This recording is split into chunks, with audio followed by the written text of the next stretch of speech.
Well, I suppose we'll just start off with best damn intro in the business.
And we're off. As usual, if you'd like to support this channel, there are PayPal and Patreon links in the info box below. Welcome to BALLBUSTERS, episode 112, Scientific Proofs of the Creator. Man, we haven't been here in some time. It's good to be back. It's like going back home. Rock off into Discord to the MC Master of Ceremonies. Had a little technical difficulty before we started. Let's see if they have corrected themselves. The distinguished Nathan Oakley, sir. Good evening. Yes, they have Is corrected. it all going out? Yeah, I should hope so. I restarted, so it's all good. Okay. Is it all going out there in YouTube land? Hope you've all shared the show already. Smash that share button. Boy, you're more I'm going to be powerful. proving God. One more time? I got to turn you down a little bit. You're a little bit more powerful than you usually are. Go ahead. I'll just move my mic a little bit away. There we go. Perfect. I'm just checking out where we all are. I should really bring up a live stream chat feed, shouldn't I? See all the audience going by, whizzing on by. Yes. I'll do that right now. Need someone to come in and shout out the super chats as they come in. Not that I'm encouraging anybody to smash the super chat or anything. Oh, yeah. Flatsy said she couldn't make it today. She had family commitments because it's Thanksgiving Day, or Thanksgiving holiday.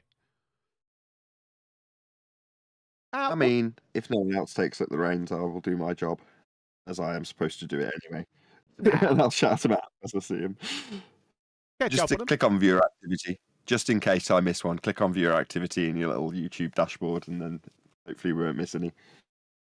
All right, what do we got going on here? All right, looking forward. Go ahead. No, I'm just a little tattling back and forth about what we're going to be covering today. Pretty important subject, I would say. Scientific proofs that, yeah. yeah, I would suppose so. Yeah, I guess it's kind of important. It has some very wide-reaching ramifications for our opponents on the anti-flat Earth side of the discussion. So, at first glance, it doesn't necessarily appear that the creator, flat Earth, I mean, they might get some mentions in the Bible, but what are the two connected? I don't think so. It might be the attitude of somebody. However, there is a very profound shift in your mentality when you get to flat Earth, and one of those profound shifts involves the creation of the world that you live in. Now, before we get into that, because typically what I will do at this point is I'll parrot off about 5 points that are going to be in Q's presentation. I'm not going to do that. What I am going to do is contrast it with the antithesis of what we will be discussing here tonight, which is proof of the creator. Which is to say that when you are on the heliocentric side of this discussion, you can wave goodbye to, in many ways, responsibility for your own actions. Because in the grand scheme of things, they are essentially insignificant, inconsequential, and meaningless. Because you, as an individual, are but a speck of dust upon a speck of dust in an ever-expanding infinite soup of nothingness created by nature, who doesn't care either way what you do, so it makes no difference to your life. And for the majority of the people who oppose us, that is their standpoint. Most of them are evotards, which is to say they believe in evolution, first and second law of thermodynamics violation, Big Bang idea that nature poofed everything that we know into existence. That does leave you with I don't say narcissistic, but certainly a nihilistic outlook on the world. Because who cares? Doesn't matter. If I do this bad thing, it doesn't matter. There is no consequences to what I do. I am but a speck of dust on a speck of dust in an infinite soup of nothingness. That is what we counter here. There's a reason why we get fairly strong pushback in this regard, because it frightens our opponents. They may have to assess the skeletons in their closet as a consequence of appreciating this very real fact that the world we live in has to have been created. Ergo, there must have been a creator. But we'll get to the ontological primitives, I'm sure, at some stage. But I want to labour the consequences for those of you out there who may still be on a ball and think, what does it matter? It doesn't matter how I behave if I am a shitty person. Who cares? Well, I'm sure you'll assess that slightly differently when you appreciate that the world has been created. There's a good chance that there's somebody actually staring at you right now, assessing your every movement. Now, for some, that might be terrifying. Me, I came to terms with the skeletons, as they were, in my closet quite some time ago. I know the monsters that lie beneath. I am happy to admit to them. I am not ashamed. But for many, they are. So the idea of a creator is quite literally terrifying to them. That's it. I'm done. Hey, everyone. Hey, QE. Hey, Nathan. In the past few days, how are things? Past few days, I've had that out with the ballers, where some of them have tried to attack me on the fact that I know God exists. I don't have a belief. And I just put it to him, well, like it's scientifically proven that there's a creator. And I said, like, they were trying to have a go at me. I said, so you disagree with Werner Heisenberg? And they have nothing. Like, well, you go against Werner Heisenberg would agree with me. How come you are going against Werner Heisenberg? Because they all want to bring up the term science. They all want to use this term science, this, science, that, science, the other thing. Yet none of them can define what natural science is. And what are they going to do? Go against Werner Heisenberg? How are they going to do that? So anyone who denies the existence of the creator denies science. They're a science denier. That's what I call them, science deniers. Because you have to be. Because you're denying the creation that was created by the creator. That's proven through science. With us, it's proven in other ways, not just through science. It's proven with the laws of thermodynamics and other things, but the point is, like, a blade of grass proves there's a creator for me. I don't need science or the laws of thermodynamics.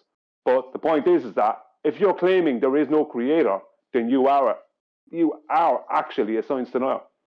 And you're also in opposition to Werner Heisenberg. You're going to give his quote? Well, yeah. The first scope of natural sciences will make you an atheist. but God is waiting for you at the bottom of the glass. Yeah, I love that quote. I say it slightly differently, but it's because I don't know it. Well, I may have said it exactly verbatim, but that's like I think it was actually, but at the bottom of the glass, God is waiting for you. I said it the wrong way around. But I mean, I've seen it written. The sentiment's perfect. Yeah. The sentiment is perfect, and that is to say that when you get here and you start looking at what natural science is, you'll go, "Oh, well, obviously there's no God. Look how smart we are." And at the bottom of it, you get to the ontological primitives and the scientific validity for a creator, and the absolute impossibility of the rhetoric they give you with a Big Bang heliocentric version of the world that's born out of nothing. It's utterly absurd. Well, the person who is labelled with being the godfather of quantum mechanics, means that he's the godfather, which is Werner Heisenberg. He's the godfather of what we're using now, because it's because of him and those like him that we have things like iPhones and the internet and whatever else, right? Computers. We have all this, right? So that if you're denying the existence of the creator, then you're denying science. You're in opposition to Werner Heisenberg. You're in opposition to quantum mechanics, and you're literally saying that the device you're using, which is based off of people like off of the findings of Werner Heisenberg and people like him, right? That's where we wouldn't have these things without those people. You're denying the device you're using. You're denying that the computer you're writing this out on, or the phone or iPad, whatever you're using, you're denying the existence of that. That's how ridiculous it is. Hey, what's going on, guys? Hey, Refracted. Hey, John. I was going to say, you can't even postulate as a claim that God doesn't exist, because for your claim to be true, objectively true, there must be a God. So you can't even get into claiming anything if you're going to try to hold true to what you say you believe. I don't follow that. If you were to assert that there is no God, you must accept that there is a God. You're going to have to pad that out a bit for me, I'm afraid. What is truth? Facts. What's fact? Truth.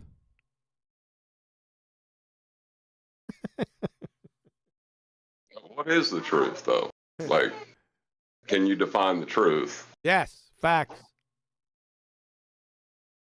Yeah, that's circular now. Say again? Right. Okay.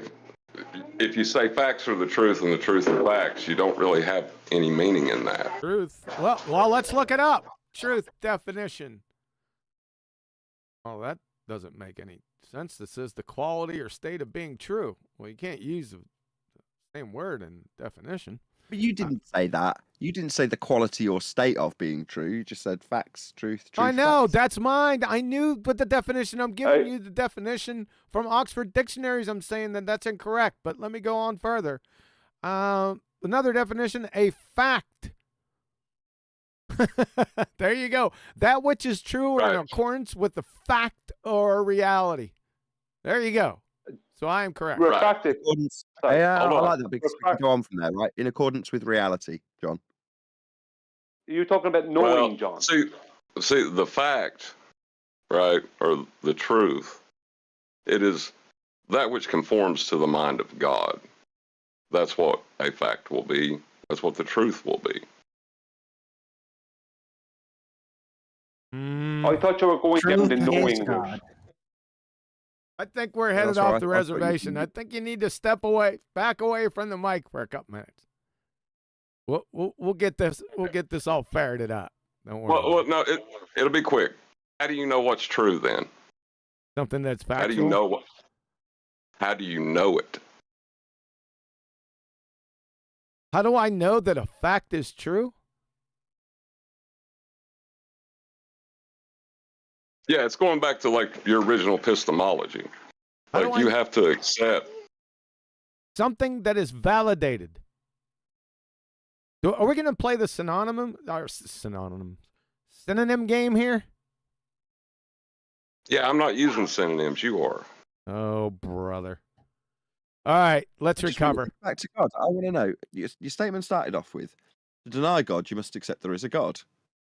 And you're saying, well, how do you know what truth is?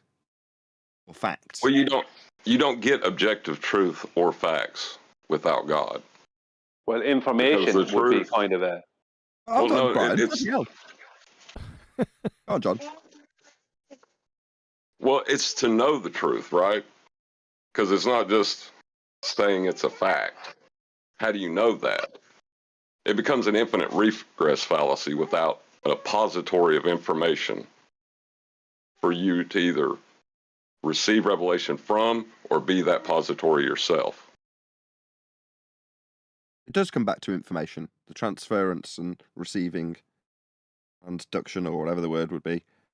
Saying that based on what QE will get into in the presentation about a no-or, that's where the connection lies. Okay, you were right, Brian. That's where I stated we'd ferret this stuff out, make it a little bit more clear in the end. Right, I just didn't want it left out there open, like someone's like, well, that sounds like a baseless assertion. Got to have some padding. Well, to deny God... What I'm saying, though, is any fool can say something is a fact, right? We see it all the time. People come in and make baseless assertions constantly. But the same people will say that the only thing they know is they don't know anything. Their epistemology is screwed up. They know that they don't know. That's not very good. Yeah, but then they'll know that's something. That's what we get from our opponent, though, isn't it? That is correct. That is what we get. That is their They don't know anything. Yeah. Yeah, you can know that you don't know. That was, when it's taken to those extremes, I will let you go, Brian. I'm really sorry to cut you off. But when it's taken to those extremes, it's taken to the brain in the jar example, or it has been live on various debates. That's where they take it to. I just wanted to correct that. You can know that you don't know. I can know that I don't know how to operate on someone's brain. I can know that. But I can't know that I don't know anything, because then I'd know something, Exactly. that's a contradictory statement. Oh, boy. Okay. Before we get into the scientific proofs of the Creator, though, I want to jump to another topic that has come up here recently. It's the Coriolis effect.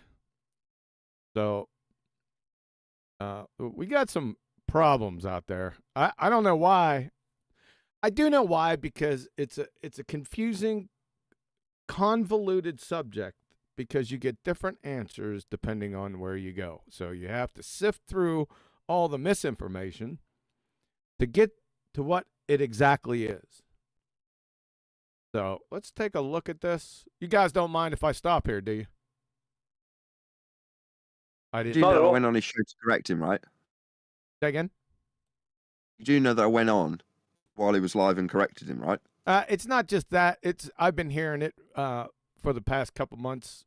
Not only what happened yesterday, but like I said, for the past couple months. So I'm not gonna point fingers at anyone. I just want to make sure that everyone's on the same sheet of music. I tried to be as concise as possible.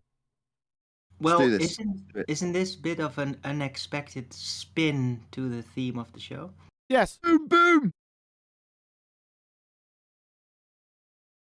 All right. So I shared it in Discord, so you guys should square it up. So let's go over this. This is mainly for flat earthers, because flat earthers been screwing this up, and the only reason why they're getting away from it, or getting away for it, or getting away with it, like Brian said, is because the baltards don't know what it is. Because if they did, you'd be already compromised, flat earthers.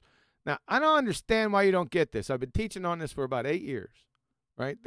I can't even tell you how many videos are in my quiver concerning the Coriolis effect. It's also on my website, which we're going to go to here in a few minutes, for scientific proofs of the Creator.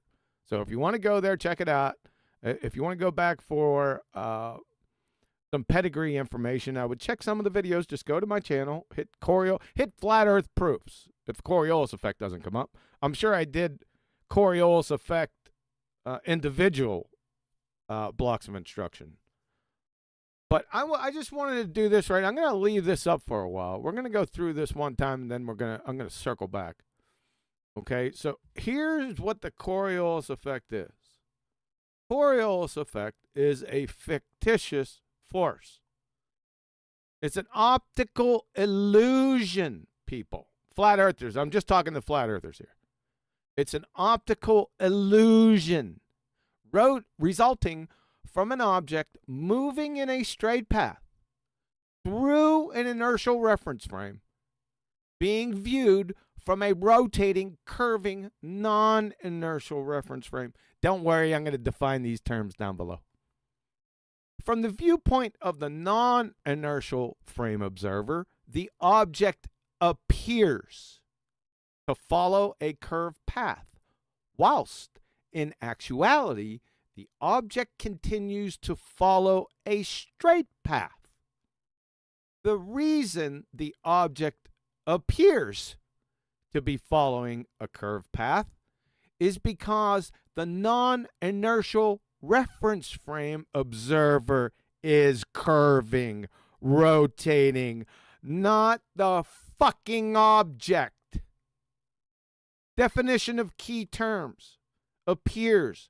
If I hear another flat earther say apparently or appears means yes, you can see it, I'm going to take a contract out on your dumbass. Okay? I said that yesterday. Yeah, I know. Appears. Not actually in this context. That's what it means. Not actually. The non-inertial reference frame, that is an accelerating reference frame. An inertial reference frame, this is going to be tricky, is a non-accelerating reference frame. So let's circle back. The Coriolis effect, it's a fictitious force. You see this word fictitious? This dovetails with this word, an illusion. See how that works? Crunching clowns. Resulting from an object moving. Now, this object has to be going in a straight path. Okay? If it's a plane, it must be going straight. Because if it starts doing curly cues voluntarily, the pilot starts doing it, then it's outside this example. Okay? The object, whatever it is, has to be going straight through the inertial reference frame, the one that's not accelerating. Which reference frame in the Earth realm is not accelerating? Well, the Atmo. Being viewed from a rotating, curving, non-inertial reference frame. You say in the Baltard paradigm, the Earth is rotating. That means it's accelerating constantly. That makes it the non-inertial reference frame. See how that goes together? From the viewpoint of the non-inertial frame observer, that means the person is on that accelerating reference frame, the non-inertial frame observer. The object appears. That means it's not actually following a curved path. It just appears to curve. Whilst in actuality, like I said, the object continues to follow that straight path. The reason the object appears to be curving or following a curved path is because the non-inertial reference frame observer is curving. He's rotating. Not the frigging object. It's still going straight. So since that person is on the non-inertial reference frame and is rotating and is curving, that person is seeing the object. It appears that it's curving, but it's not. It's still going straight. That is the Coriolis effect. Any questions? How many times did the word globe appear in your citation or description of Coriolis effect, please? None. How many times did the word latitude appear in your description of Coriolis, please? None. Where did north, south, east, or west directions appear in your description of Coriolis, please? They don't appear here. Okay, then. So we are all clear as an audience. This word, Coriolis, exclusively deals with what is on screen now. That is all it details. It is what Coriolis effect is. It is not synonymous with a globe. However, it is claimed the globe you guys reify out of measurements taken from a flat plane assert occurs on a turning reference frame that you think is Earth. Ergo, according to your globe claim, there is this effect to observe as you rotate underneath things on a turning Earth. The globe claims there will be a 15 degrees an hour deflection induced as you turn underneath things. Like to QE's example with an aeroplane. Aeroplane travels straight, but appears to curve because you are claimed on a globe Earth to turn underneath the plane to induce Coriolis effect. That is the claim. Earth has this effect on screen now. That would be to say Earth is a non-inertial turning reference frame, and as you are on said non-inertial turning reference frame, you will look up at things not attached and see them drift at a rate of 15 degrees an hour like the stars do. However, we do not observe this effect. If we did observe planes seem to curve as we rotate underneath them, then we are rotating underneath planes. And a flight from Charlotte, North Carolina to Los Angeles would only take about an hour and a half because we look up and go, oh, check it out, that plane's curving. Oh, it's not really curving, it's moving straight. We are turning underneath the plane, massively shortening its flight time when travelling west, which does not happen. Step 1. Understand what Coriolis effect is. Step 2. Apply what you understand Coriolis effect is on screen now to the globe Earth and notice nothing's happening. We don't see this effect. Also, I have something to add to this. I have something, two more. Coriolis effect doesn't have anything whatsoever to do with the conservation of momentum, whether it be linear or angular, you crayon crunching clowns. The moment, I will guarantee, the people that bring up the conservation of momentum are absolutely clueless of what it means and how to apply it. Whether it be linear, they don't know what it is. They can't define it. Whether it be linear or angular. Go ahead, Brian. Have you got something to say, Nathan, before I go? Yeah, go on, Brian. Oh, okay. Yeah, thanks. Yeah, I have 2 points. Well, 3 points. Number 1, there is no such thing as the Coriolis force. Because that, when you say the Coriolis force, you're implying that it causes something. This is the problem with the ball towers.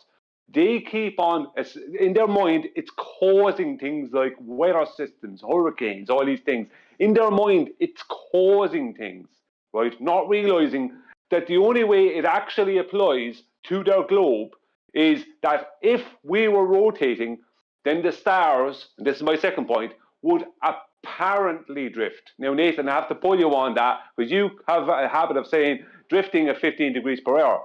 No, it has to be an apparent drift. So it would be an apparent drift of the stars at 15 degrees per hour. But we don't observe that. We observe an actual drift of the stars. That's the difference. And the ballers don't get this. They don't understand the difference between The only way it applies to their globe is if they're rotating, then the stars apparently drift.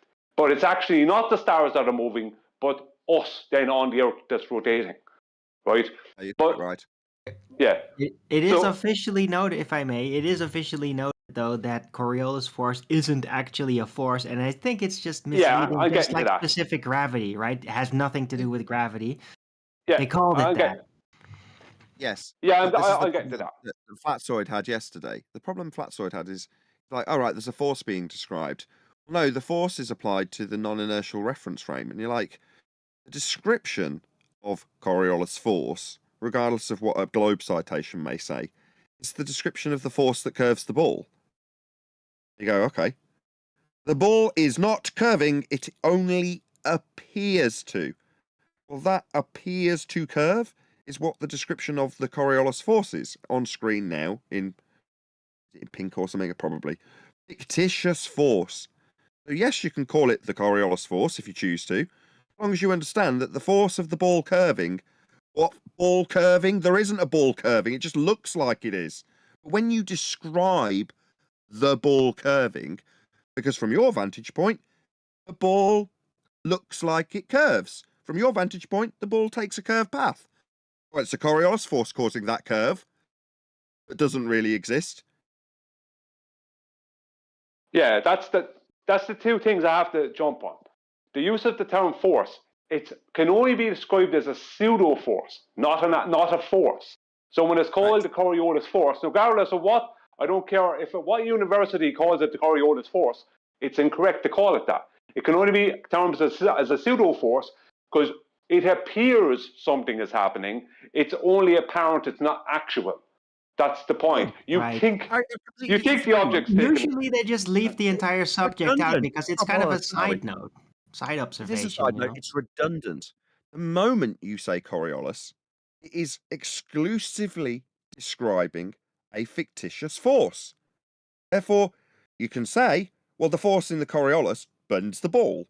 As long as you have an exemplary understanding of what Coriolis is, that would be to say an optical illusion, then you understand implicitly that describing it as a force is only a means to an end of description or an optical illusion. There is no force because the ball isn't bending. Right, you can think of it as a force, but it isn't. And if you do think of it as a force, then you're mistaken and dumb. You can think of it as the force that bends the ball. All right, I'll think of it as a force bending a ball then. Yeah, so long as you understand that the ball absolutely, unequivocally does not bend at any stage whatsoever. It just looks like it does. Sorry, Nathan. I didn't mean to step on the end of your sentence. That's the problem with the use of the term force. That's why I hate it. Because it allows people to get into the mindset of the Coriolis actually causing something, taking it away from what it actually is, which is something that is purely apparent, not actual, not causing anything. It's an illusion, an optical illusion. And it drives me up the wall when I hear the use of the term force and the use of the term drift without the word apparent drift. Well, deflection would be a good word for it, wouldn't it? Because it makes it more ambiguous what is actually moving. But it doesn't matter if you say deflection or drift. You would have to say apparent because it's not actually happening. Yep. And moreover,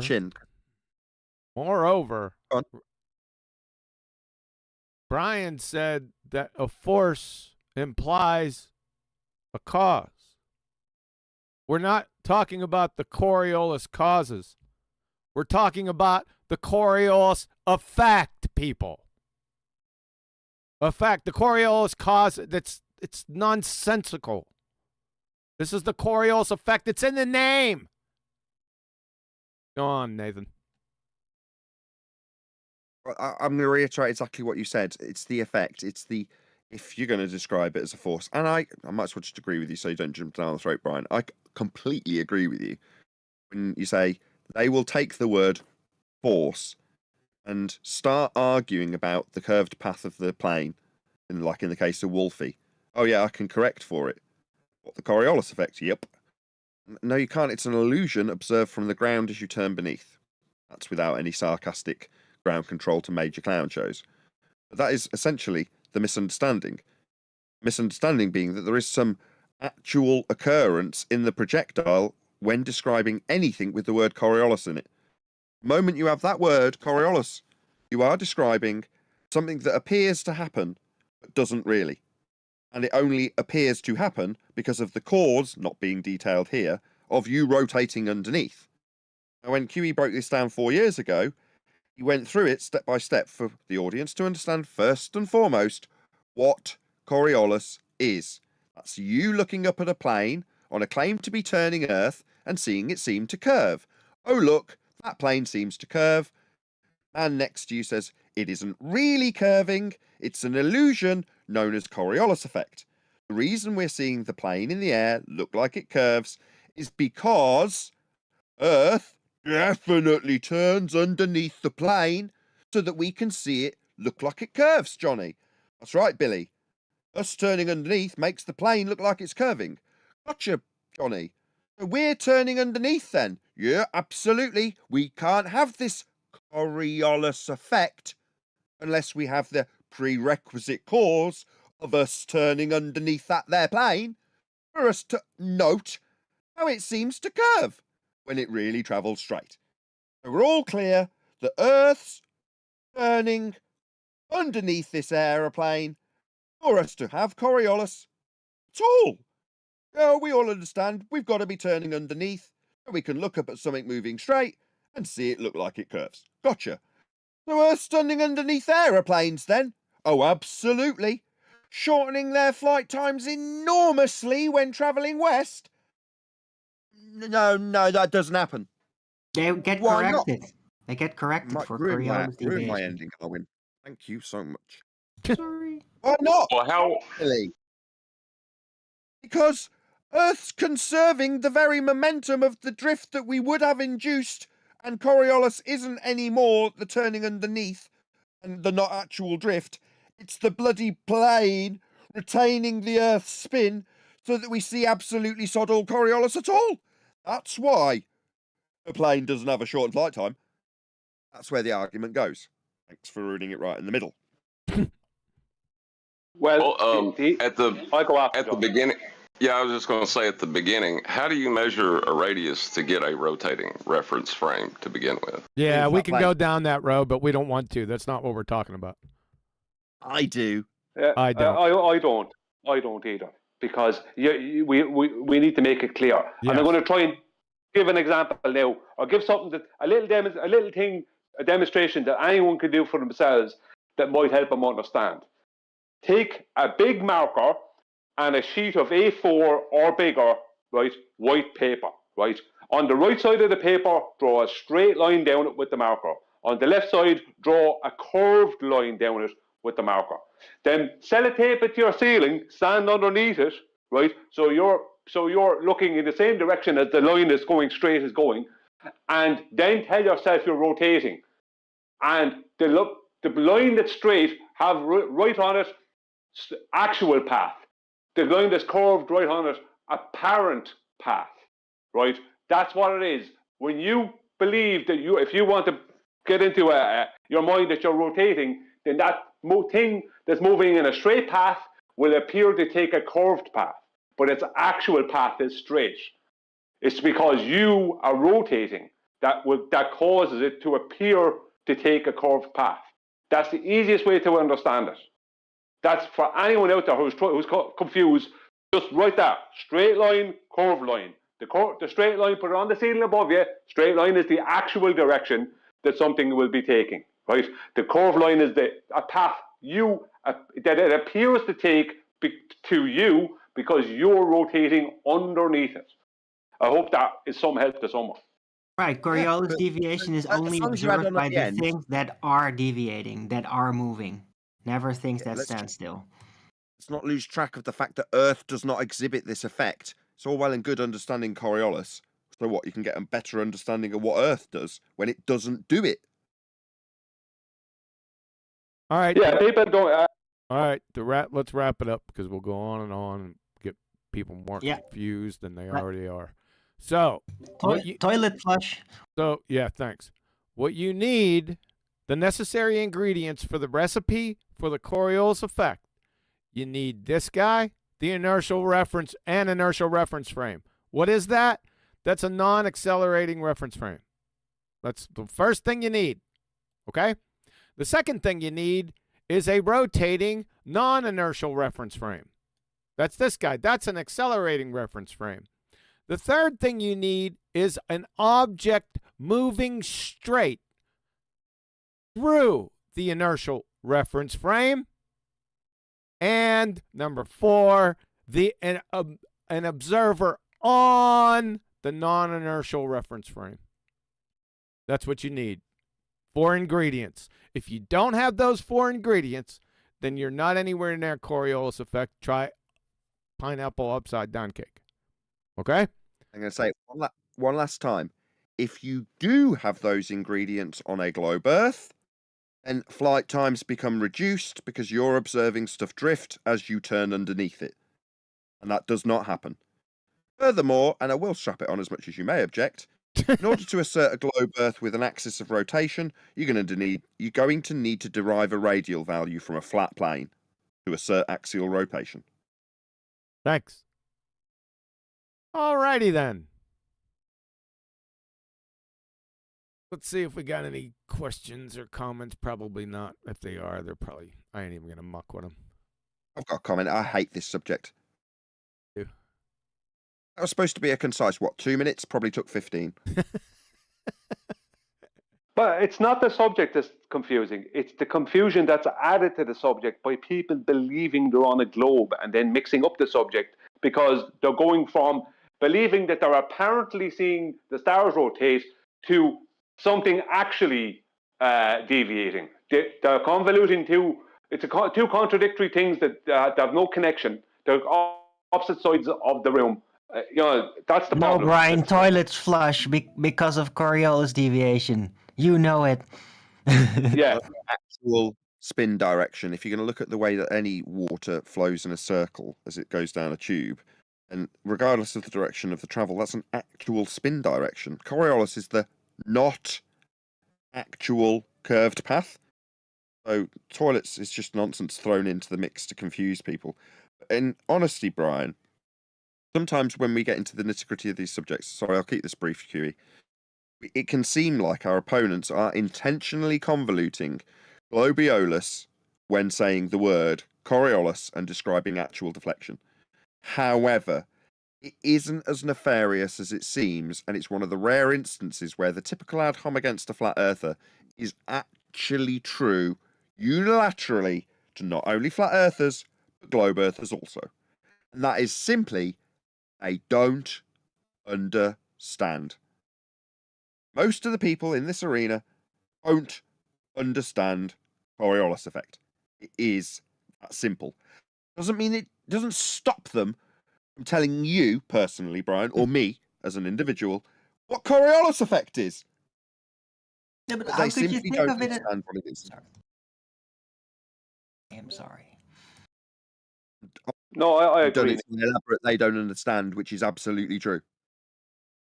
No, that's the problem. It's been convoluted in their minds as much as it has been in flat. It was convoluted in their minds before flat Earth turned up, and now they're convoluting it in flat Earthers' minds. And flat Earthers are paying attention. They're listening to what McTew says about the Coriolis, what he calls a Coriolis force, and instead of paying attention to what QE talks about or what QE details as the actual Coriolis effect. They're mixing up these things, not realizing that what McTew is talking about is globiolus nonsense, right? That has nothing to do with anything. And what QE is talking about is the actual thing that's actually being claimed. That is a real world effect. It's just we don't observe it involving the Earth. Do you know what I mean? But it's kind of difficult for everybody because, I mean, the Wikipedia page, it should be a very small little note, but then they had this giant page of globiolus nonsense on top of that, right? So no wonder like everybody misunderstands it. That's a good point. That's where we'll round out this point, actually, Owen. That's perfect. If you want to know what Coriolis effect is, if you go to Wikipedia, on the right-hand side, there is a GIF, and it diagrammatically examples with one sentence underneath precisely what Coriolis deflection is. Oh, bob on, QE's doing it as I'm saying it. On the right, it will have two circles. The first circle will describe what the ball actually does, and it will show the ball travelling in a straight line from your vantage point, looking over the top of the roundabout. So here we go. Top ball. Scroll down a little bit, QE. Perfect. The top ball, or top depiction, shows the actual path of the ball. So the ball travels straight. Now let's watch it. And the roundabout turns underneath. So you can see the blue shaded line turning underneath as the ball travels straight. And on the second depiction, that's your view from the roundabout. So you look up at the ball, and the ball looks like it travels straight. And from your vantage point, frame of reference, this is a good way of describing why it's called non-inertial. If you look at the bottom circle, the blue line showing you what you see of the roundabout doesn't change. So as far as you're concerned, that bottom circle isn't moving. Well, to describe the Coriolis force of the ball being curved, you're describing it with respect to a non-inertial rotating frame of reference. That bottom circle is rotating. As you look down at the roundabout, if your feet are attached to the floorboards of it, as far as you're concerned when describing the ball curving, it's non-inertial. But in reality, top frame, top circle, roundabout turns underneath, ball travels straight. That's Coriolis effect. I'm going to have an attempt to read this. It says it at the bottom in very small text, so I'll get my mic close and get closer. In the inertial frame of reference, upper part of the picture, the black ball moves in a straight line. However, the observer, red dot, who is standing in the rotating non-inertial frame of reference, lower part of the picture, sees the object as following a curved path due to the Coriolis and centrifugal forces present in this frame. That is about as concise as you can get, and it is all that is required to understand what Coriolis effect is, and there's even a diagram showing it you. Now click on X and show what goes alongside it in Wiki to exemplify Arwin's point. Look at this garbage that goes alongside it. Shout out to Roger Ledwell. Please, one more time. I didn't get it. Throw ball over the top of a roundabout, Roger. Ball that gets tossed over the top of the roundabout to anybody who's not on the roundabout just goes back and forth between two people. They're playing catch. They just happen to have a roundabout underneath them. Now, if you sit on the roundabout and watch those two people playing catch who are not on the roundabout, they're just tossing a ball over the top of it. As you watch the ball from the roundabout, the ball will look like it curves. The look like it curves bit, that's the illusion we call Coriolis. Simple as that, Roger. That was about as good value as I can offer for $2. That was exceptional. I think he was being facetious. I would guess he was being facetious. I caught a hold of it pretty quick. He was. I'm pretty sure. I suggest if you don't understand that simple gift, you stay the hell away from that subject. That's what I've been saying to Rachie. I said, stop trying to bat it. Stop. Just stop swinging that bat. You're not hitting the ball. You know what I mean? Give up. Throw the ball down. Go back to the stands. Stop playing the game. Give up. You can't hit the ball. If you've been in this arena for 5 years and you can't understand this, stop trying. Give up. Raise your hand. Directly to Rachie. Stop trying. Just give up. Just raise your hand. I'll have Tommy come back and hit you in the head with a tack hammer because you're a retard.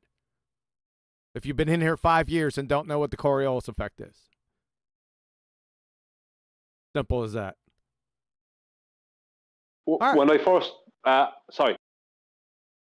We want to go ahead. It doesn't matter. Whatever we want to say, it doesn't matter. Really.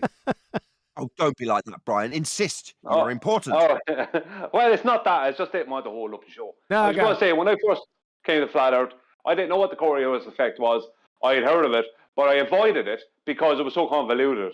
And then QE, I think it was 2016 QE, where maybe 2017, and you did a whole presentation on it, explaining it, and it became very obvious to me immediately what it was.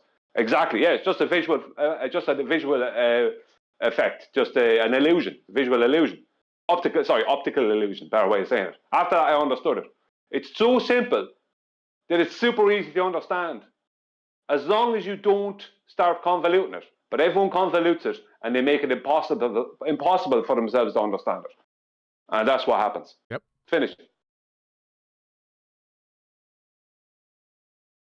All right, you guys at Discord, you up to speed with scientific proofs of the Creator? I'm sharing my screen in there. We good? Great. Got Yeah. a section of a brain. Taken? For me, it's basically entropy. I mean, entropy says it all. Entropy. Are you Yeah. seeing the A page or cross-section of not? a brain. Hmm? Sorry, I'm talking through you and I. My bad. I Are, said you've got a are you guys cross-section. seeing the page or not? Yeah, The with the page cross section that says, of brains in Christian Chapel. Yeah. Yeah. All right, this is from the Globe Terminator website. This has been up here for, man, I don't even know how long it's been here. Regardless, I had put this presentation together maybe not in totality, but I would say 95% of it. What year is this? 2023? About 2008. You do the math. Let's walk through this, because I think it has not only crisp foundational attributes to reality, but this blows up in the face of evotards and atheists, which that's what the baltards are. The majority of baltards, the vast majority, 99% of them, are all evotards and atheists. You'll get a small percentage that that are glue sniffing God believers that don't understand the aspects of what they're living on, but those are the exception. You get the drift. Every anti-flat earther is an atheist or an evotard. Guarantee it. Ask them. Then you'll find out.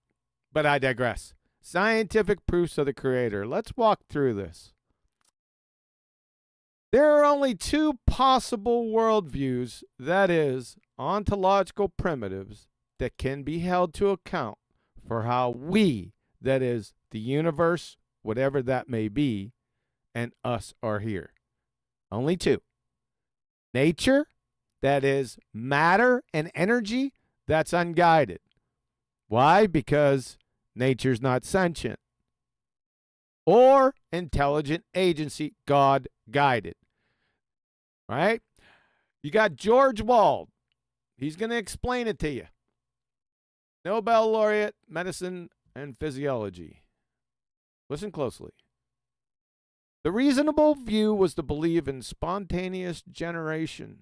The only alternative to believe in a single primary act of supernatural creation. There is no third position. That's the important part. There is no third position. This is a true dichotomy. Let's break this down. The reasonable view was to believe in spontaneous generation. That's nature unguided. The only alternative, like I just said, a single primary act of supernatural creation, God guided. There is no third position, ergo true dichotomy. There it is right there for you. It's nature unguided versus God guided, period. Any questions right there? Good. Just to point out for the people that want to try to say that there's an eternal universe, you can't do that. We'll deal with that. Oh. We're gonna deal with that. If you outright refute or rule out one of these choices, then guess what magically happens? And based on the laws of logic, actual laws of logic, you ipso facto must believe the other. It's called a disjunctive syllogism. It's a logical argument of the form that if there are only two possibilities and one of them is ruled out, then the other must be true. So, you have intelligent design as its basis, theism or idealism, or natural phenomena or nature, which is atheism, which sprouts from philosophical naturalism. That's the philosophy behind the method. Your methods come after your philosophy. They are derived from your philosophy. Philosophical naturalism or realism. That's what atheism is. Therefore, the atheist creator must be matter or nature. Like I said, philosophical naturalism or realism. If your choice is nature, that's philosophical naturalism or realism, you kind of have some big problems. You see, matter cannot create itself because that would mean it existed prior to its existence. That's logical seppuku.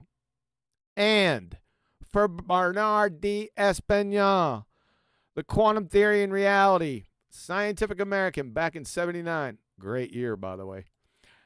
The doctrine that the world is made up of objects whose existence is independent of human consciousness, that's mind-independent reality. That's philosophical naturalism and realism. That's the definition of these guys. That's atheism. Turns out to be in conflict with quantum mechanics and facts established by experiment. You can't get any more simple than that. He comes right out and tells you, you are science deniers, atheists. Shocking surprise. That is, matter, light, energy is derivative. The consequent, consciousness, knowledge is primary, necessary antecedent. So you say, creation. What the heck? Creation? It wasn't created. Oh, really? Atheist, Evo Tards. Really? Let's go with the heavy hitters. How about that? The first one, Alexander Vilenkin. Yeah? You know that name, Globetards. Bet you don't. Crayon crunching clowns. From many worlds in one, the search for other universes. It is said that an argument is what convinces reasonable men, and a proof is what it takes to convince even an unreasonable man. With the proof now in place, cosmologists can no longer hide behind the possibility of a past eternal universe. There is no escape. They have to face the problem of a cosmic beginning. Uh-oh. Professor Paul Davies, the big questions. The universe can't have existed forever. We know there must have been an absolute beginning a finite time ago. Uh-oh. From Stephen Hawking, The Beginning of Time. This argument about whether or not the universe had a beginning persisted into the 19th and 20th centuries. It was conducted mainly on the basis of theology and philosophy, with little consideration of observational evidence. This may have been reasonable given the notoriously unreliable character of cosmological observations until fairly recently. The cosmologist Sir Arthur Eddington once said, "Don't worry if your theory doesn't agree with the observations because they're probably wrong. But if your theory, right here, disagrees with the second law of thermodynamics, it is in bad trouble." In fact, he said it much worse. We'll get to that in a second, but I digress. In fact, the theory that the universe has existed forever is in serious difficulty, you think, with the second law of thermodynamics. The second law states that disorder always increases with time, like the argument about human progress. It indicates that there must, you see this word right here? Atheist, Evo-tard, Ball-tards?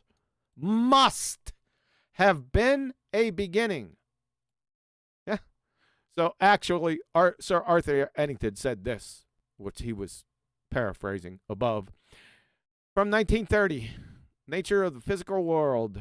If your theory is found to be against the second law of thermodynamics, I can give you no hope.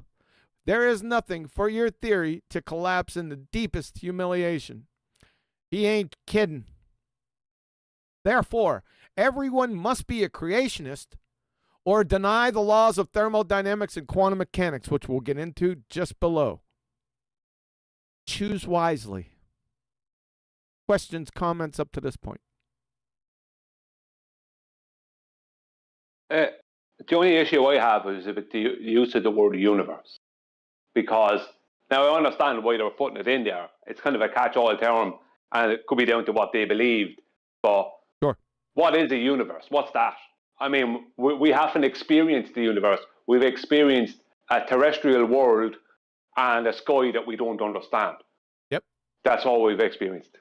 Yep. Other than that, brilliant. Yep, it's their universe. You know, the universe with the fairy tale another second law of thermodynamics violation, ironically, with their fairy tale vacuum of space and their billions and billions and billions of other worlds out there in Never Never Land. That's what they're referring to. We know what they're referring to.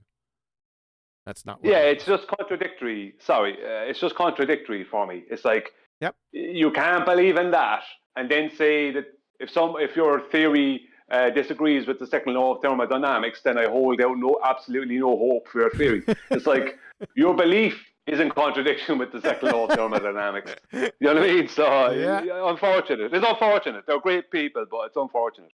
Yeah, you figure they're pretty intelligent. Of course, Arthur Eddington just hammering himself in the face with a spade shovel. But he's not aware of it with this statement, not knowing that this statement right here kills the vacuum. So, it's ironic. I suppose, you know what it is? I suppose it's a belief in a force of gravity that allowed them to continue that. Belief that that's the one thing that does overcome entropy, because it holds their gas pressure and gives weight to their air, to their atmosphere. You know, this kind of thing. You know, it's like it allows them to believe that, it's okay in that instance. Never realizing that, hang on, what they call gravity is basically it's the biggest heap of nonsense pseudoscience claim that has, especially a force of gravity, that has ever existed. So they look straight past the very thing.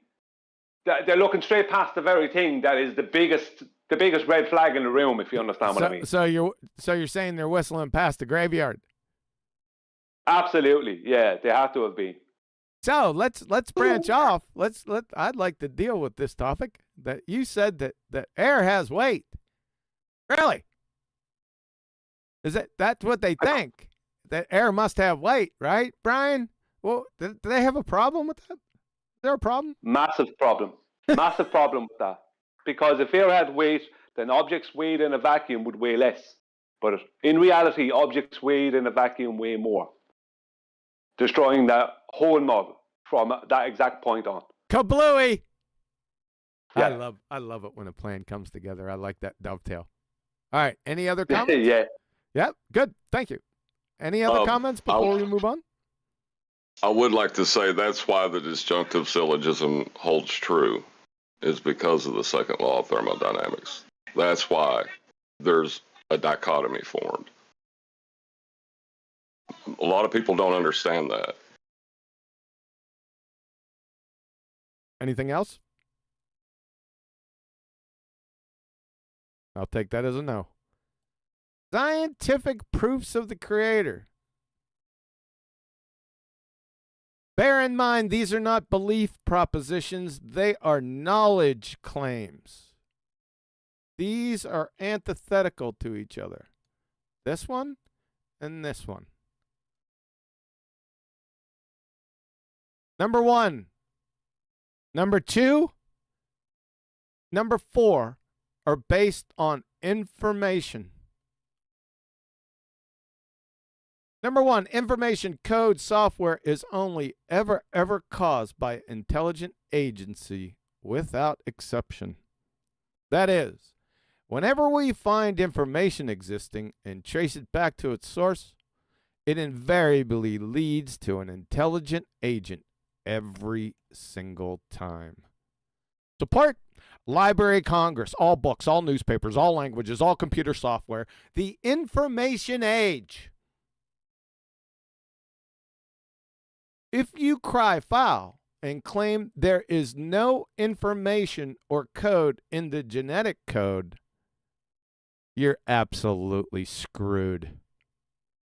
From Hood, Gallus, the digital code of DNA, from the most prestigious quote-unquote science journal in the entire frigging world.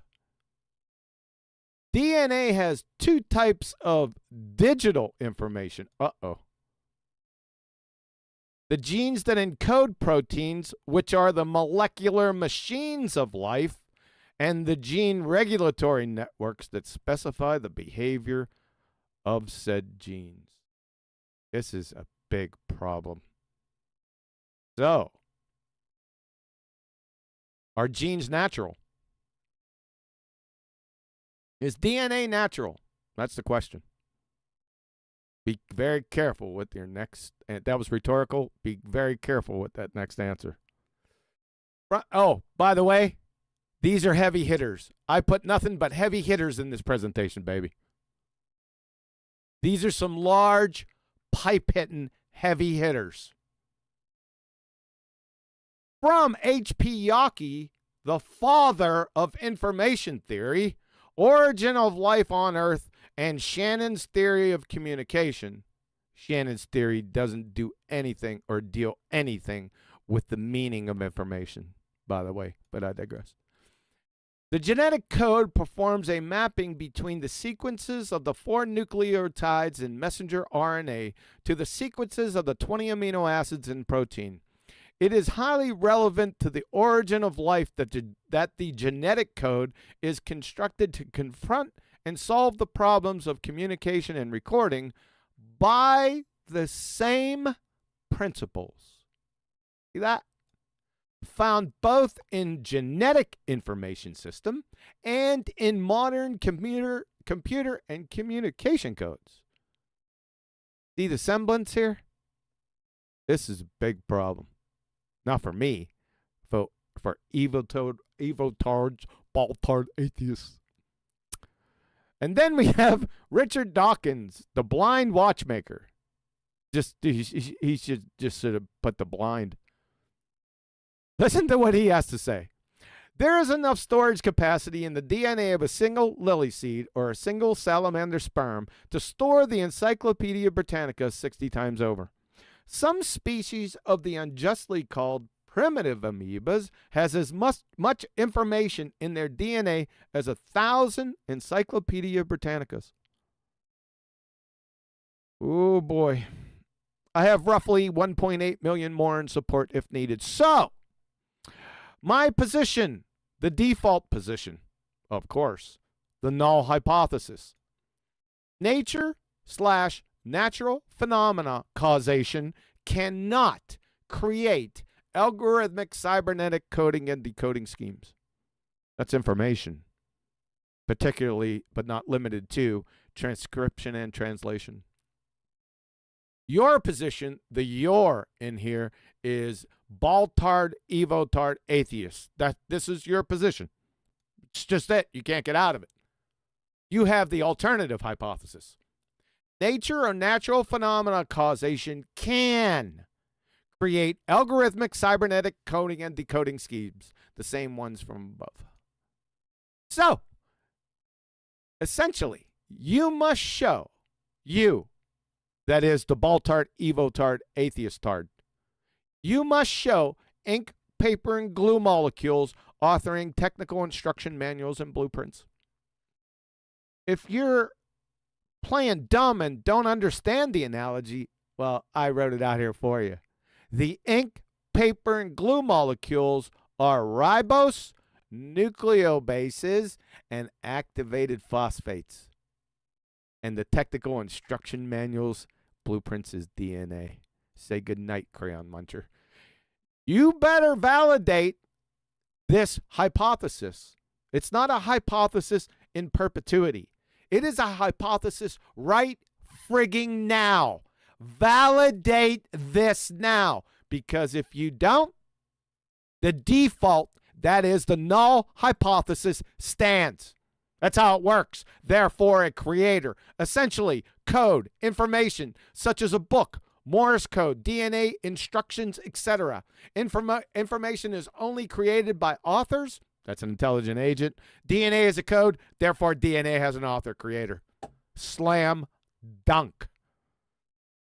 Now, this is a little gem I hid inside here.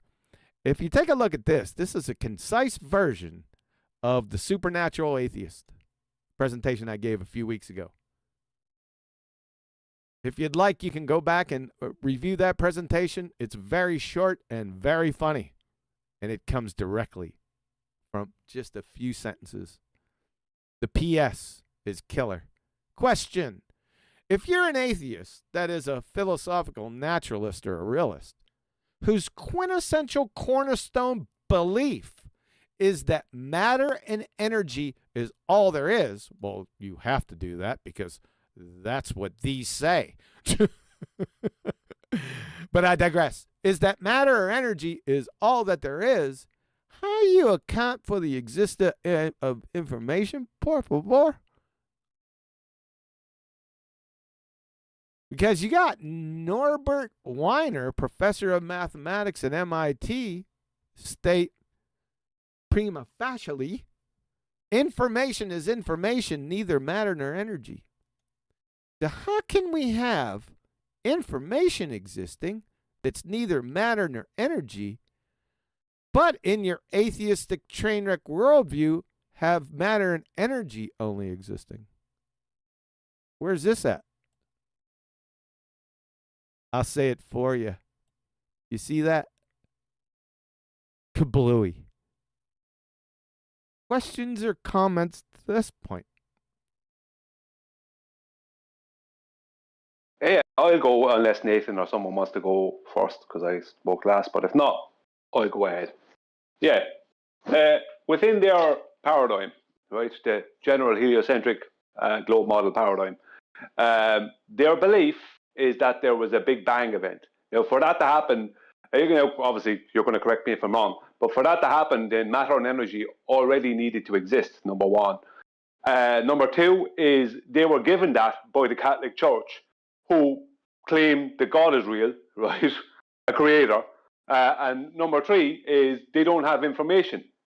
Yet, in the cells of all living things, there is encoded information to the point where they can use your DNA that's so specific to you, right? Not your brother or your sister or your wife or anyone else. It's so specific to you that they can convict you of murder simply on the basis that your DNA that's purely information that's specific to you was found at a crime scene or whatever. Now, I'm not saying they're always correct with what they do with that, but the point is that this information, this might be wrong to say, and you correct me if I'm wrong, but is DNA not the only example of information in the physical, as in not in the supernatural, or is that wrong? I don't know. You'd have to rephrase that. Yeah, I'll say it's wrong for the moment because I can't say it's right. But yeah, because that's the best thing to do, isn't it? But yeah, I'm finished. That's all I have to say. Information exists outside of DNA, but information, you see, DNA carries information. But I would ask somebody to show me DNA, and then show me where the information is. That's what I would. Oh man, you beat me to it. I was getting ready to say Richard Dawkins slipped one in there when he was trying to quantify information. Like he's trying to make information physical in that statement when he's comparing the Encyclopedia Britannica to the amount of amount of information. Like what's that even mean? Yeah, it's underhanded. Yeah, I'm incorrect. Sorry, I was just going to say I'm incorrect. No, that's fine. That was the only example. Yeah. There is no example. Information is always supernatural. Yeah, there's exactly. Before we go, anything else? Anyone else? No. Okay. The second part of information, because quantum mechanics is all about information, baby. That's where it is. Observe a phenomena. Photons, elementary particles, atoms, molecules exhibit both wave-like and particle behavior. B, the alternative hypothesis. If the which path information is known or can be known, very important point right there. See that? Can be known, then we will observe wave function collapse. That is, no interference. That means matter and energy existing. The independent variable here is known versus unknown paths. They're in the experimental setup. The dependent variable is matter existing. The null hypothesis, if which path information is known or can be known, then we will not, see the dichotomy? Observe wave function collapse, i.e. interference, that is no matter or energy. C, experiment. Which one of the thousands without exception would you like? We'll pick a couple here. Zhao Sung Ma, quantum eraser with a causally disconnected choice from Pinas. The presence of path information anywhere in the universe is sufficient to prohibit any possibility of interference. It is irrelevant whether a future observer might decide to acquire it. The mere possibility is enough. That is, as long as that path information is existing somewhere and is retrievable, then there is no possibility of interference, baby. Ipso facto, therefore, the lack of which path information anywhere in the universe that is retrievable is sufficient enough to prohibit any possibility of wave function collapse, i.e., no formation of matter. You see what I did there? That's rhetorical. The second experiment, my namesake, from Yahoo Kim, a delayed choice quantum eraser. I'm not a delayed choice, though. I'm the only choice. The authors show not only that knowledge of which path information solely collapses the wave function, but can accurately predict future actions of wave-like and particle behavior after the signal photon has registered and before its twin idler has arrived. That is, quantum mechanical phenomena transcend time and space. See also Walborn SP et al. 2002, Scarcelli 2005, and about 18,000 other experiments from here to Christmas. In conclusion, this experiment unequivocally validates A, knowledge or knowing the which path information alone causes wave function collapse. There's a caveat to this. As long as it's retrievable, it's still fine as long as the information is existing.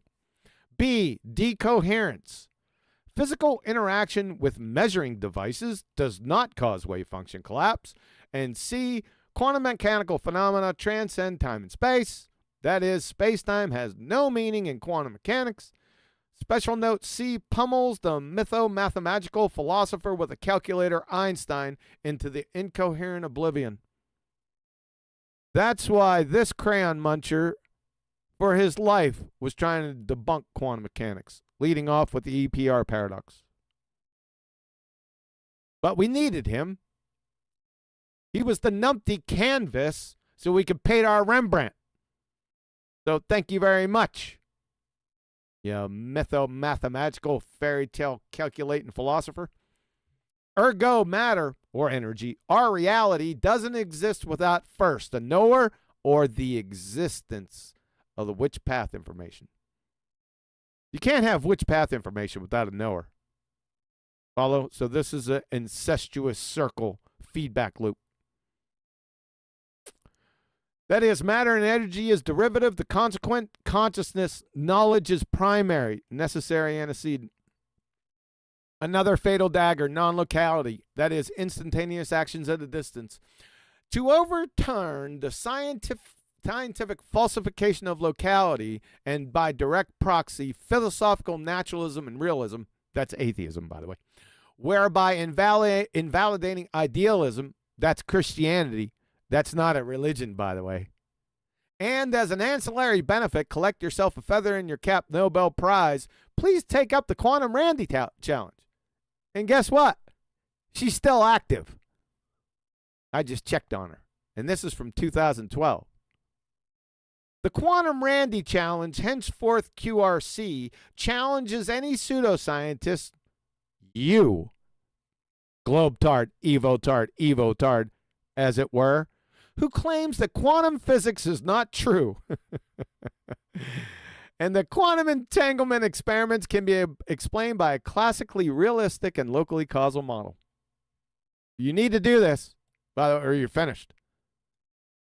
Funny, it's still active. No one's taken that challenge. No one's taken the Pepsi challenge yet. Shocking. A Nobel Prize and $1 million is being offered for the Quantum Randy Challenge. All you have to do is prove naive realism or local realism is true and not observation or knowing dependent. 8+ years and still no takers. It's a lot longer than that. When I wrote this up for this presentation right here, it was 8 years, but obviously it's how many? Let's do the math. 13 years. Coming up on 14 in July. Alice in Wonderland has more veracity and is more tenable than philosophical naturalism / realism. That is atheism.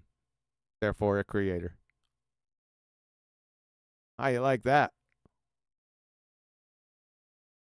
That's what I thought. Laws of thermodynamics. This is the only one that falls out of information. Or falls away from information directly. Indirectly, it's still information, but I digress. The first law of thermodynamics, that's one law. The total amount of matter energy in the universe is constant. Let's state this formally. You all understand that the first law of thermodynamics is a natural law. So essentially what it's stating here is nature / natural law cannot create or destroy matter or energy. They can only change form. The second law of thermodynamics, 2 law. The amount of energy available for work is running out. The universe is moving inexorably to maximum entropy, or the heat death, or what I like to call the big chill. Now, if we combine these, we can make a little itty-bitty deduction that's logically coherent. See if you can follow this. If the total amount of matter or energy is constant and the amount of usable energy is decreasing, then the universe will end. The heat death, the big chill of the universe. Ergo, it had a beginning. And we already established that above with Vilenkin and a couple other heavy hitters. Yes?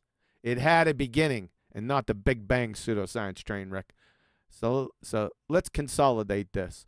Since the first law states that nature or natural law cannot create or destroy matter or energy, and since the universe had a beginning, that's a second law, and since, we're going to throw a third one in here that we clearly established above, and since there are only 2 choices, nature versus intelligent design, for the how of that beginning, and since matter or energy can't pre-exist before its existence, then poof itself into existence, and before that poof itself from nothing into pre-existence, therefore a creator.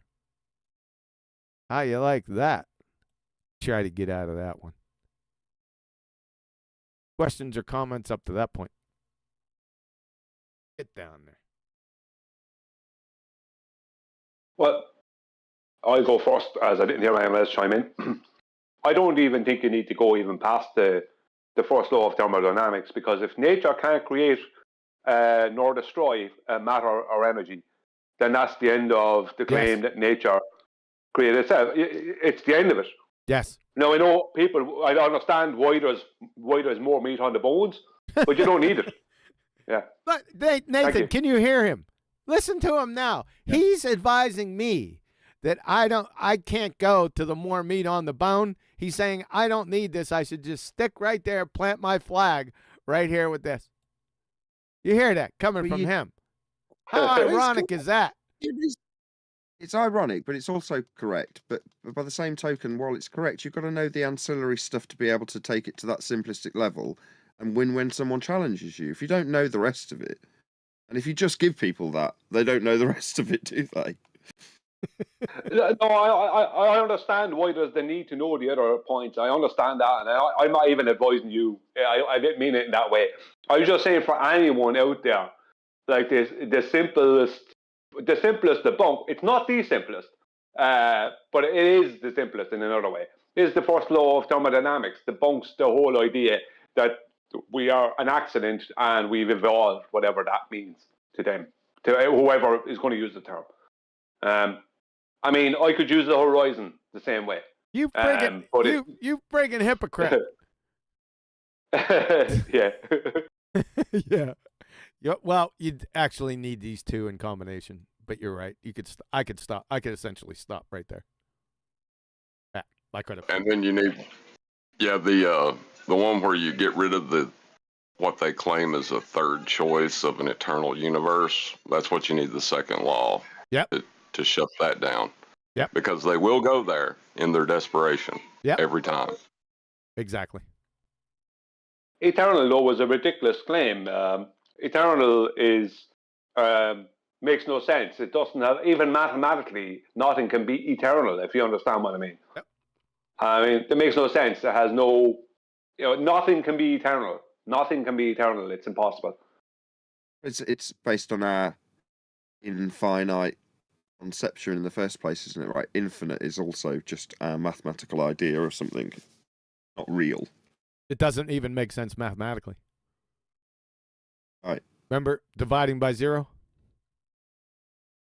Indeed. All right.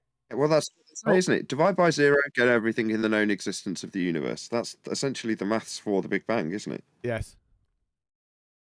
Yeah, I never got that because when you divide by 0, that's undefined. Yep. We definitely have defined. I am defined. You know what I mean? Like, dividing by 0 doesn't mean everything. It means undefined. Like, that's delusional. Sure. All right, so I can see where the second law, not the second law or the thermodynamics proofs, maybe the quantum mechanics one was a little bit out of some people's reach, and that's fine. That's why I put 4 in here. But this last one, this will put hair on your chest. You don't need to be a rocket scientist. I'm sorry, a rocket surgeon to figure this one out. And I would have to admit it's my favorite. At this point, I might as well say it. It's my favorite. It's always been that way. Functional sequence specified complexity. It's all over. Well, it's already been over, but it's really all over now. There's still a little bit more meat on that bone, Brian. I'm going to gnaw. You don't mind if I gnaw into it, do you? No, because that's the best thing to do. Yeah. It's the right thing to do. This one, just for the audience, right? This one's one that even the ballers can understand. It's got sandcastles in it.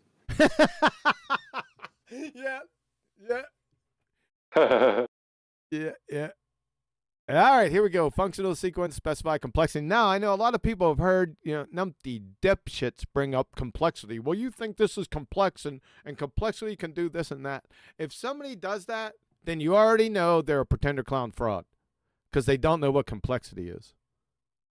I'm going to show you here in a minute. Hallmarks reveal from functional sequence specify complexity: intent, purpose, planning, choice, interlinked systems, often with contingency, contrived, without deterministic law-like necessity. This is the one that kills their little complexity horseshit. There are 3 types of complexity. So, what they use is an equivocation fallacy, because they'll change up their meaning of complexity without knowing the 3 types. There is random sequence complexity, ordered sequence complexity, and then functional sequence specified complexity. Let's differentiate the three. Random, just like how it looks. It's the aftermath of a tornado. That's random sequence complexity. Ordered sequence complexity is just like how it sounds. In letters, HHH, DDD, UUU. We find this ordered sequence complexity in crystals, snowflakes, sand dunes, and fractals. However, functional sequence specified complexity stands out among the crowd because it puts the lotion in the basket. Sandcastles, the genetic code, barbecue grills, Indy cars, hyper nanotech machines and robots, kinesin, ATP synthase, flagellum, cilia, ad nauseum.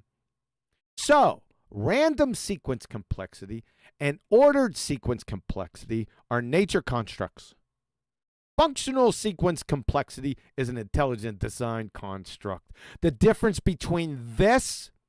Now, what can we find here? Now, this thing's not speaking to us, right? It's not giving any instructions because that's what information is. It's not doing that. We've got a mixture of ordered sequence complexity and random sequence complexity. There's a lot of ordered sequence complexity in here. There's a lot of randomness out here. You follow? It's a mixture.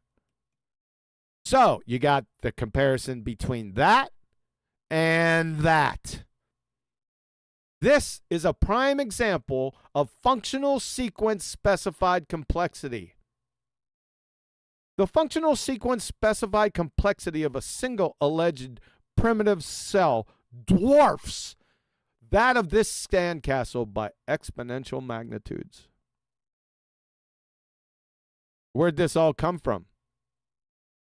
It came from the heavy hitters a long time ago, because that's all I got in here, baby.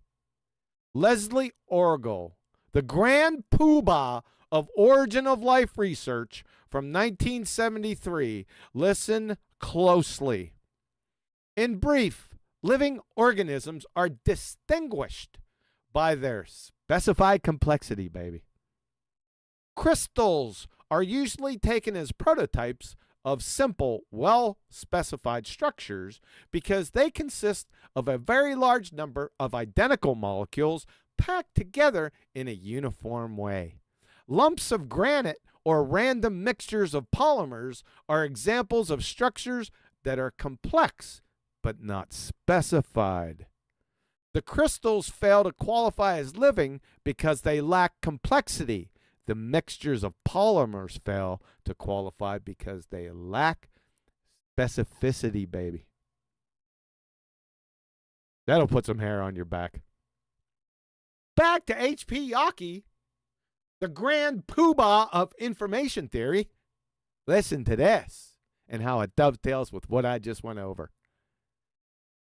From the calculation of probability of spontaneous biogenesis by information theory, the attempts to relate the idea of order. Where did we hear that before? From above, didn't we? We had random sequence complexity, ordered sequence complexity, and functional sequence specified complexity. Looks like we're going to talk about two different things here and then try to convolute them. Doesn't it, atheist, evotard, baltard morons? But I digress. The attempts to relate the idea of order with biological organization or specificity must be regarded as a play on words that cannot stand careful scrutiny. He gave you a little light gesture here to tell you that you're full of shit at a fundamental level. Informational macromolecules can code genetic messages and therefore can carry information because the sequence of bases or residues is affected very little, if at all, it's not at all, by self-organizing physicochemical factors. What he's telling you here is that, magnetic letters on a magnetic board all jumbled up aren't going to form a fucking coherent sentence because of the laws of magnetism. Idiot, evotard, baltard morons. Let's just put a friggin' dagger in this. Again, Another heavy hitter. Some hard pipe hitting. These are hard pipe hitters. Ilya Prigogine, right here. Nobel laureate, second law of thermodynamics from 1972. The point is that in a non-isolated open system, there exists the possibility of formation of ordered, where did we hear that before? Not only from right here, but from above in our different types of complexity.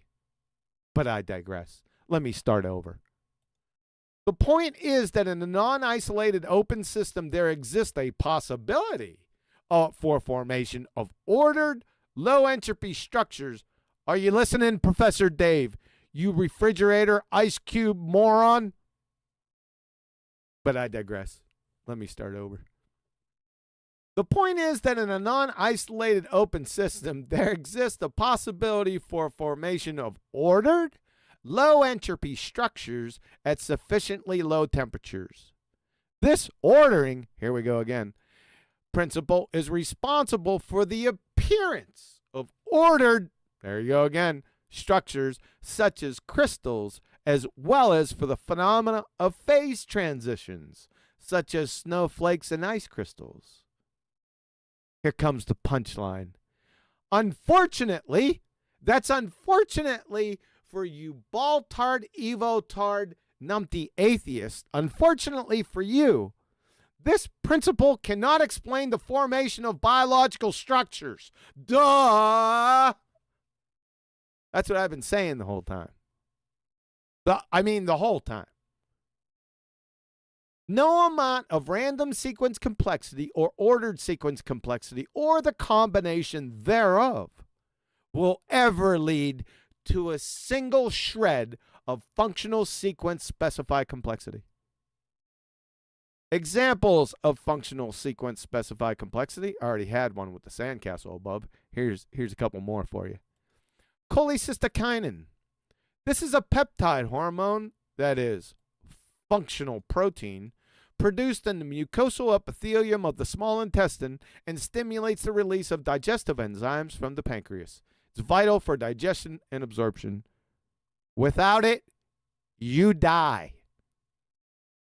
Albumin, a functional protein, boy, they share that attribute, is only produced by the liver. It consists of a single polypeptide chain of 580 amino acids. Of its many functions, its main function is to maintain intravascular, oncotic, colloidal osmotic pressure. It is vital to homeostasis. Without it, you die. They are functionally specific, sequentially complex. You cannot interchange them. They are specifically designed for their specific roles and their specific function. Do you understand the specificity of it? If you're still having a case of the willful stupids, and I know that you are, you ball-tard, evo-tard, numpty atheist with complexity, or mindlessly parroting pseudoscience priest, call or email the SETI Institute, that's the Search for Extraterrestrial Intelligence, and ask them how they tell the difference between random sequence complexity, ordered sequence complexity, and functional sequence specified complexity. They'll tighten your friggin' dumbass shot group right quick.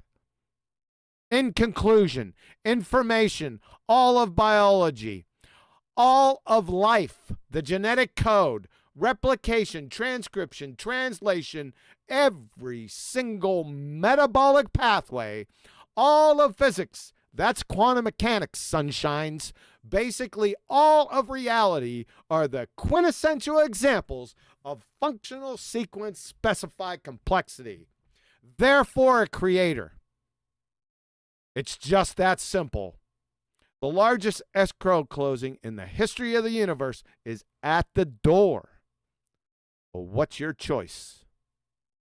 Choose wisely. Thanks for your ear. Have a nice day. I'll be in the area all week. I think what I liked when you Presentation. Very good.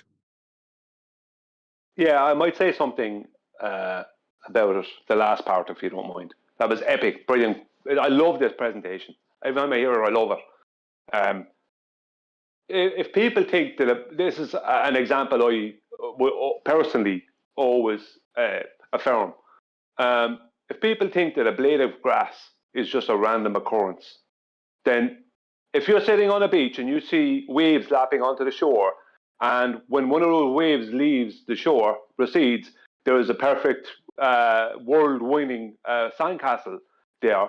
If you think that would be an extremely unbelievable experience, then if you instead take away that sandcastle, and when the wave recedes, you're left with a totally functioning hydrogen fusion reactor, you're still not in the ballpark of a blade of grass, the complexity of a blade of grass. Correct.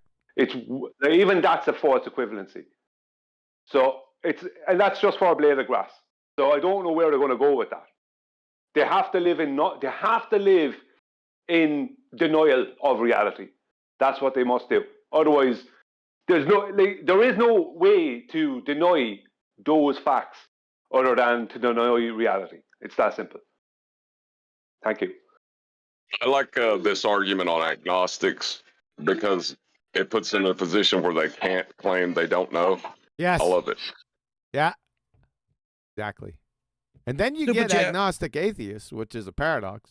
I always loved that. I used to get people with the handle agnostic atheist. I'm sitting there. Are you out of your friggin' mind? So Shout out. Go ahead.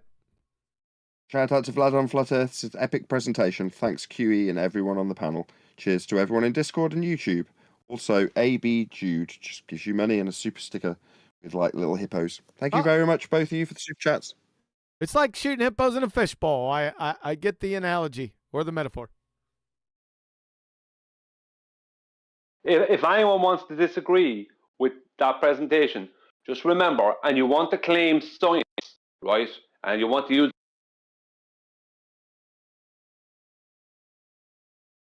Uh-oh. Did he drop? But no, I'm back. Sorry. Go ahead. If anyone wants to claim science, right, and also deny that presentation, just remember that Werner Heisenberg would disagree with you and would agree with QE on everything, right? That's what you need to remember. People who were and who are the backbone of what we call actual natural science today disagrees with you. The godfather of quantum mechanics disagrees with you with evidence and agrees with QE. And he wouldn't need to add anything to QE's presentation. He'd be clapping and applauding it.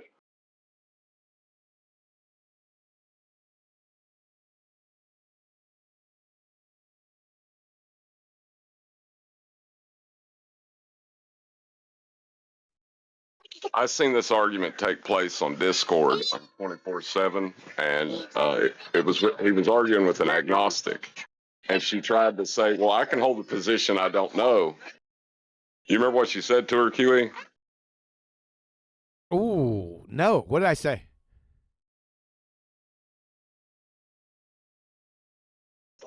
You reminded her that she claimed to understand the information, so she can't say that she doesn't know since she's been given the information. Oh, yeah, that's right. Yeah. Yeah, you could tell it ruined her day. She immediately left. It was epic though. Oh, AB Jude came back. They said hippopotamuses rock the scientific method. Yeah, what was that? What was up with that hippopotami the other day? Is it hippopotami? Is that one hippopotamus?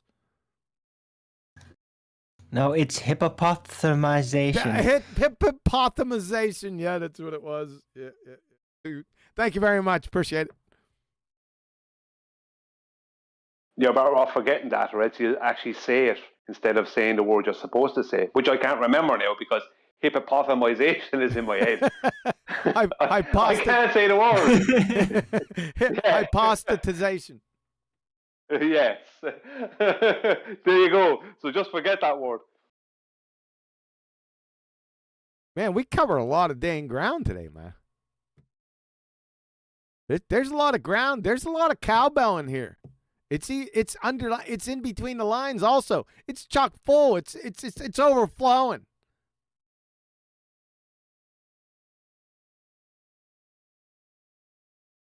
Yeah, it's brilliant because it's still hard to believe for me, even though I'm in this arena 8 years, almost 9 maybe, next year it'll be 9. It's still hard for me to believe that people can deny such obvious, facts. You know what I mean? It's still beyond me how people can do that. That's something that'll always be a head scratcher for me, I think. Because how someone can deny reality. This is reality we're showing you. This is reality. This is what's really real. And you're denying it. And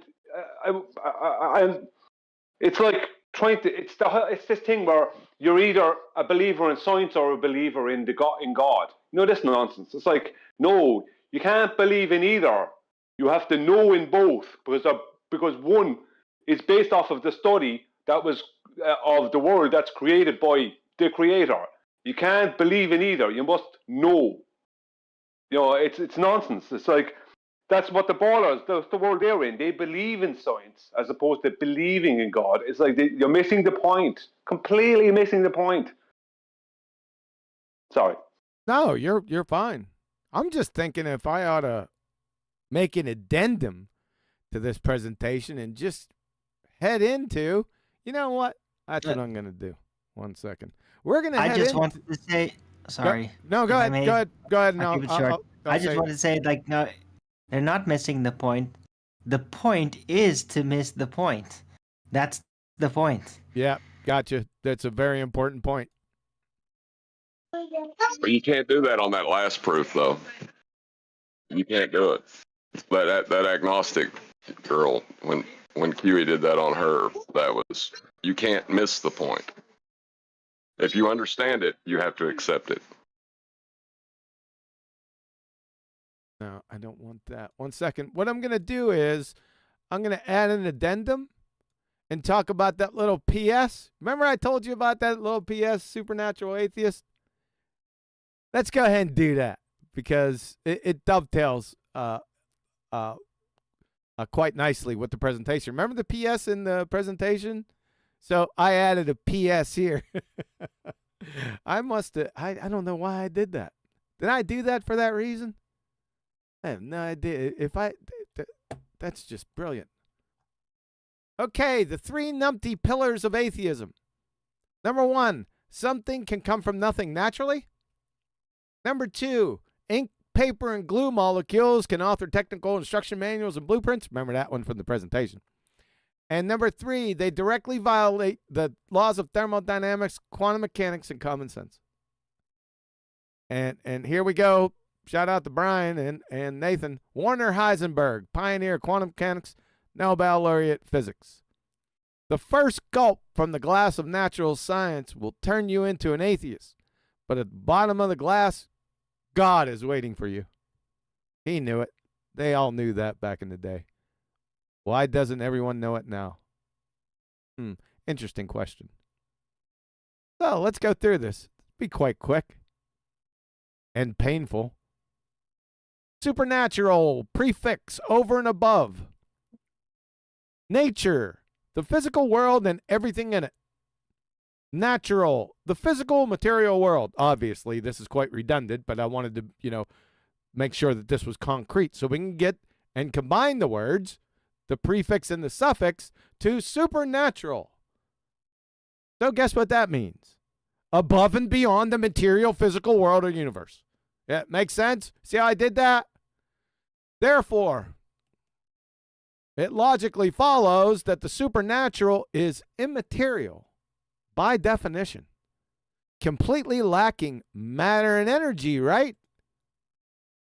Well, do these exist? Truth. Shout out to refracted curvature. Logic, information, time, thoughts, maths. Do those exist? I would think so. From Paul Davies, back to another hard pipe hitting astrophysicist. Information is more than just the description of our universe and the stuff in it. It is the most basic currency of existence, occupying what he terms as the ontological basement of reality.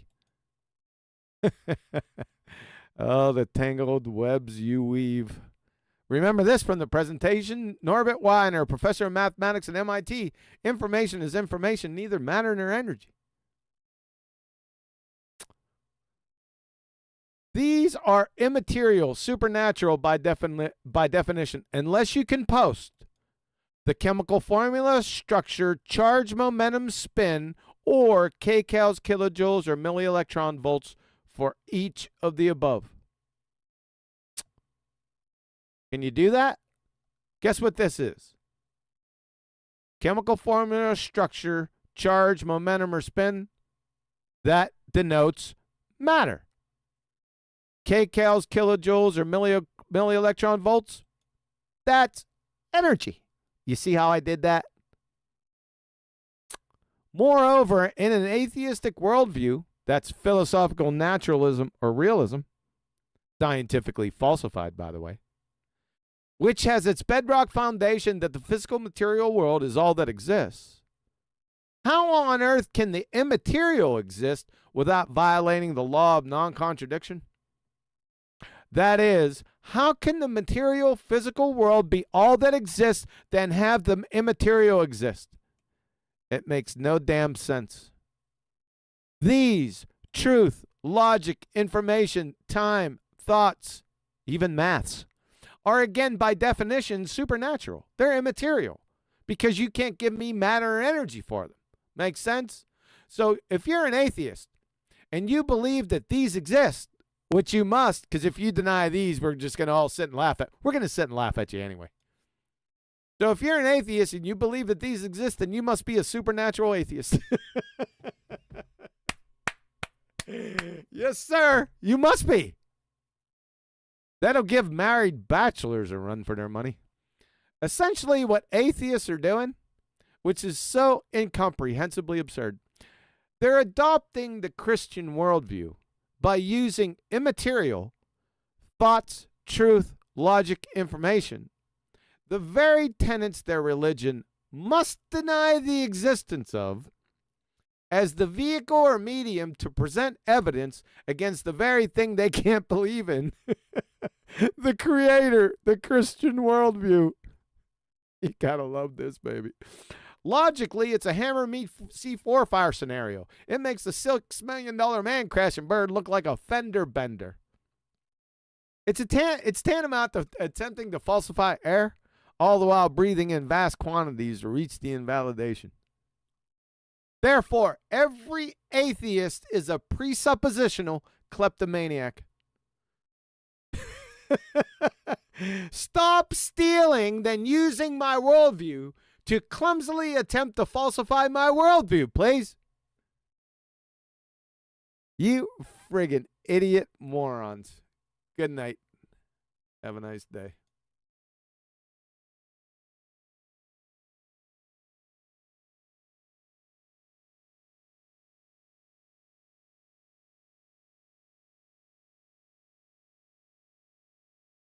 Hey, that is what they do.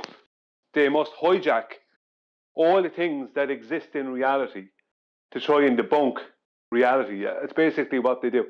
That's what the heliocentrists have done for eons. Hijacking everything and trying to claim it as something to do with what they believe. They're trying to actually turn reality into their model as opposed to model reality. You know what I mean? They're doing it all completely backwards. You know, that's why we have people like Lieu claiming that low tide is our curve now. No, that's how bad it is. Like, you know what I mean? It's like they're the buoyancy hijacked, completely hijacked, right? Buoyancy is caused by blah blah. Yeah, buoyancy was clearly defined 900 years prior to anyone coming up with gravity by Archimedes. You know what I mean? They go and call it Archimedes' principle for nothing.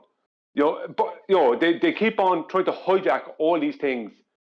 And if you go back through history, I would say the majority of people who worked within science, the people who furthered it the most, were anything but atheist. Most of them, like Newton, for instance, he wasn't an atheist. We know Werner Heisenberg wasn't. I don't know about Einstein. I would doubt very much he was an atheist. I don't know, but I would doubt very much. I think he'd be too smart. Do you know what I mean?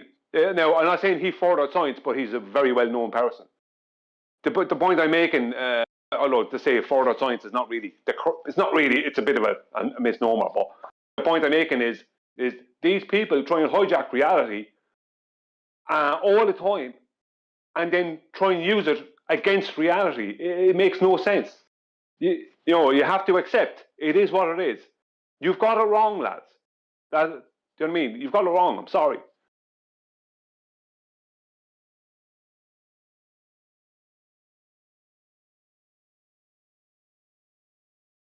No, you're wrong. Ah! That's pretty much it, yeah.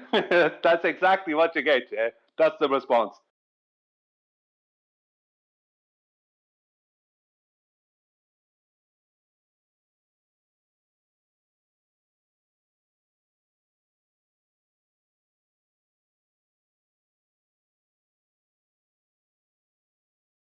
I think there's like a magical thinking problem going on in general, that they just think that they can create reality. They're hijacking parts of reality that debunks their belief to try and debunk reality.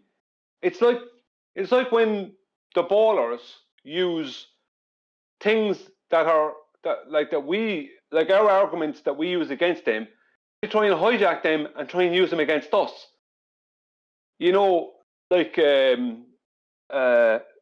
what's the best? No, I don't know. Maybe that's not the best example, but nobody claimed that the horizon was geometric. Do you know what I mean? It's like you can't not have a geometric horizon. They came up with that all themselves, though. As soon as they realized it, it was like a political narrative change all of a sudden, out of nowhere. They're just like, oh. No, we never claimed that. What? What was funny it was a pure accident, because that's what was their model all along. But they didn't realize it. It was a pure accident. Rumpus said, I think, at the very first week of January 2020, Rumpus said, well, it's always been refracted. And he then found out that it has always been refracted. That's why Mick West never came along after 2020. Right, it has always been claimed to be refracted, because what their claim, their geometric horizon doesn't work in reality. So they have to claim it's a constantly refracted position. So the point is that they didn't even know that. They were just shouting refraction, as Chocolate would say. Quick, say something, right? And then it turned out that actually was the actual claim that they didn't even know about. You know what I mean? But then they want to turn around and say, well, no one claimed the horizon was geometric. It's like, you've done nothing but claim it for 5 or 6 years. That's been your claim in this arena, and well before this, that the horizon is geometric, that boats sail over it. So then they're trying to use the non-geometric horizon, the horizon that's not geometric, right, as some kind of a rebuttal to us. It's like, no, saying refraction is killing you. It's not killing me. It's killing you. Do you know what I mean? It's like I'm going to show you, and the person sets himself on fire. Do you know what I mean? Well, it's all a matter of perspective, killing you or making you feel more alive than ever. It's all a matter of perspective. Like I keep saying, they do the exact same thing with flat Earth itself. I'll show you how globe-shaped it is with a flat Earth measurement. That'll show you. That'll learn you. Yeah, exactly. Yeah, we're going to measure how flat it is, just show you how much of a globe it really is. It's that kind of a thing, isn't it? It's like, I'm sorry, but that's not helping you.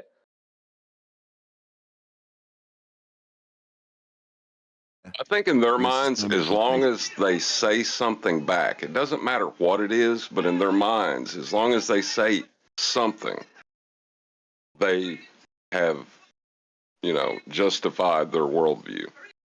It could be the most contradictory, ridiculous thing to what they actually believe, but as long as they just say something, they think that's enough. Yeah, that's so Chocolate says. He jokes, quick, say something. That's what they say. No, that's what they do. When they're met with something that they can't explain, it's quick, say something. You know what I mean? Because it just shows, at that point, it really shows. It shows to me, anyway, at that point, that they're only trying to win an argument, not actually... They're trying to win an argument as opposed to actually prove anything or accept proof or actually... They don't really want to know what the world is. They just want to have an argument about what it is. They want to win the argument, and they don't care to have a point. It's like they win the argument, but the point is lost. They don't have any. As long as they seem to win. They don't even want to seem to win. They want to seem to win in the mind's eye of somebody that's reading a comment. So you go through how they haven't got a geometric horizon, in spite of them asserting that there's a hill getting in the way of boats. You should present the black swan. And then the comment underneath says words to the effect of, oh, this idiot hasn't heard of refraction. No qualification for what they're talking about. And further to that, what they're saying actually debunks their entire worldview.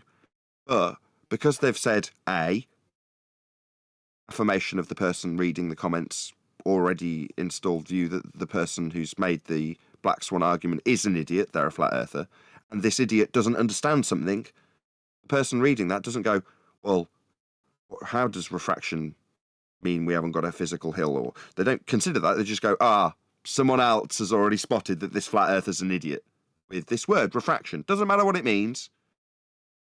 This person knows better, and they're saying flat earther's an idiot and refraction. It's enough for me. On I go in my day. Pain relief achieved. Yeah, they do. Yeah, that's a good way to describe it. They do very stupid things. One of the tricks I caught them, because I spent so much time in this arena. I've spent so much time debating through YouTube comment sections. And one of the things they do is when you've absolutely shown them to be completely wrong, or you've completely debunked them, whatever, you've gotten to a point where they can't get past. They don't reply. And what they want then is for you to go away, right? And luckily enough, I was sharp enough to spot this was likely to happen, and I caught them at it. I can't say I've caught everyone, but the ones that mattered, I caught them. Is that you go away because they're not replying, right? You go away thinking that's that sorted. That person left, ran away, right? They don't want to deal with it. But what they did was they wait 2 days, maybe 3. And then they come back in and they leave a reply, but they don't press on. They leave a comment that is in response to your last comment to them, but they don't press on reply, so you don't get a notification. So then anyone that goes in there afterwards, right, and reads through the comments, the last comment they'll see is their comment. And that's what they want for someone who doesn't know any better. The last comment they'll see is their comment. And they'll think, if they don't know any better and they don't really know the argument, they'll think that this person actually had a point and that you were the one that ran away, when it's not like that at all. It's simply a case of they were debunked, and what they needed to do, or stopped in their tracks, whatever, and what they needed to do was leave the last comment, but for you not to know that they commented. And I'm after catching so many of them out at that. I'll give it 2 or 3 days and I'll go back to something and I'll make a point of going back to see if that person commented. And often they will have commented, but they didn't leave it as a reply to my comment, like they were doing with all their other comments. They were leaving a comment for the unknowing, for the people who are unknowing and uneducated, to read down through it and get to their comment and think, well, maybe this person must have been right then, when they were absolutely wrong. But they just need the last comment. That's pretty stupid. If somebody thinks that, then you can't control that. They're morons. But this goes to something I've been thinking about. Thought about it. It just popped up yesterday, or it might have been the day before, that from this point forward, and you guys don't have to adopt this, but I am. I am going to force the person that I'm having a discussion with, and it's usually revolving around evolution, evotards, the Baltard, or atheism.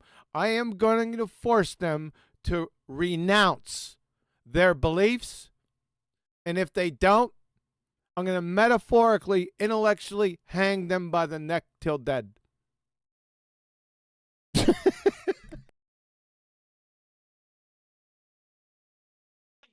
That in an example, like, okay, say I've denied the geometric horizon. What? But I still want to assert that the horizon's Earth curve. What would you say at that point? Are you talking to me? Yeah. I mean, hanging them by the. Metaphorically, what would you say? Metaphor to them? That's pretty stupid. That doesn't make any sense. Number one, no, I don't. I think no, you said. I think you're missing my point. You said you were going to hold them to account to renounce their belief, right? Yes. Right. I can see that, but if they don't, like, what are you going to do? I told you, metaphorically, hang them by the neck till dead. How am I going to do that? Just wait. Is there any ballers in here?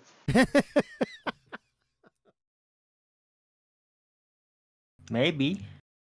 I need a demonstration. I need a baller. Okay, what do you need? No. Not. What do you mean, no? No. Not Baldwin. Because there's ballers. I can defend my face. It's an example of the biggest pain in the ass baller there is. Worst trait of every baller that you can have, and that's Baldwin.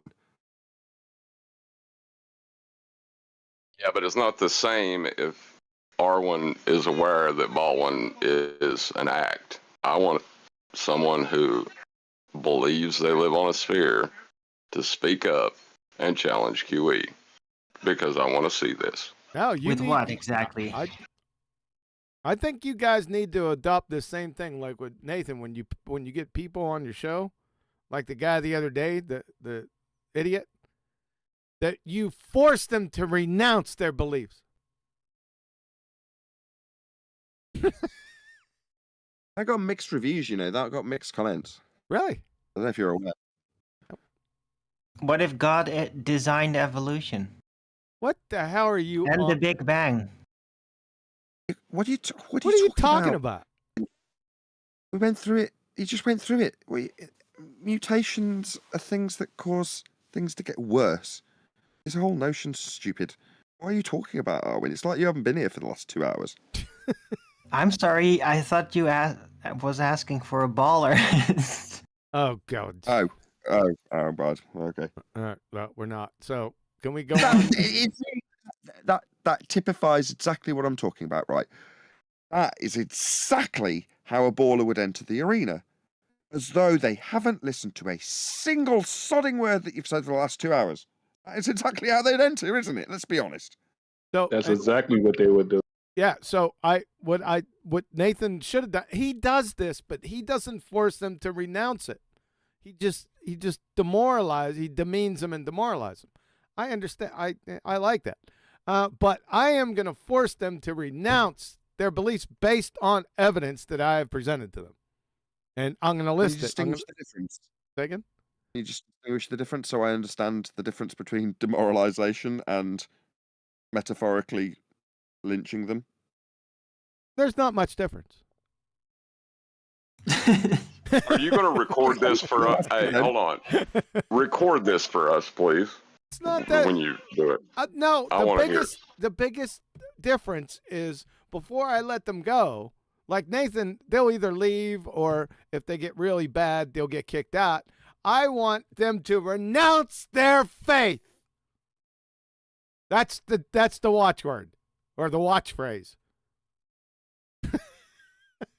Well, maybe if you explain hard enough that whatever they're going to conceive of requires a flat plane, they'll eventually renounce the ball belief because now they can't see that ball without a flat plane anymore. I want a public renouncement. That would ruin it. I want a public renouncement, Nathan. Okay, is this like forced to... If the ball's going to require a flat plane, well, then I don't believe in the ball anymore. Do you know what that term is? Forced attrition?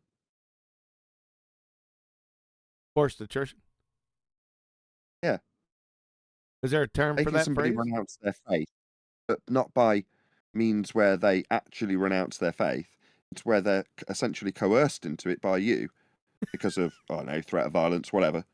It's not a threat of violence. It's intellectual.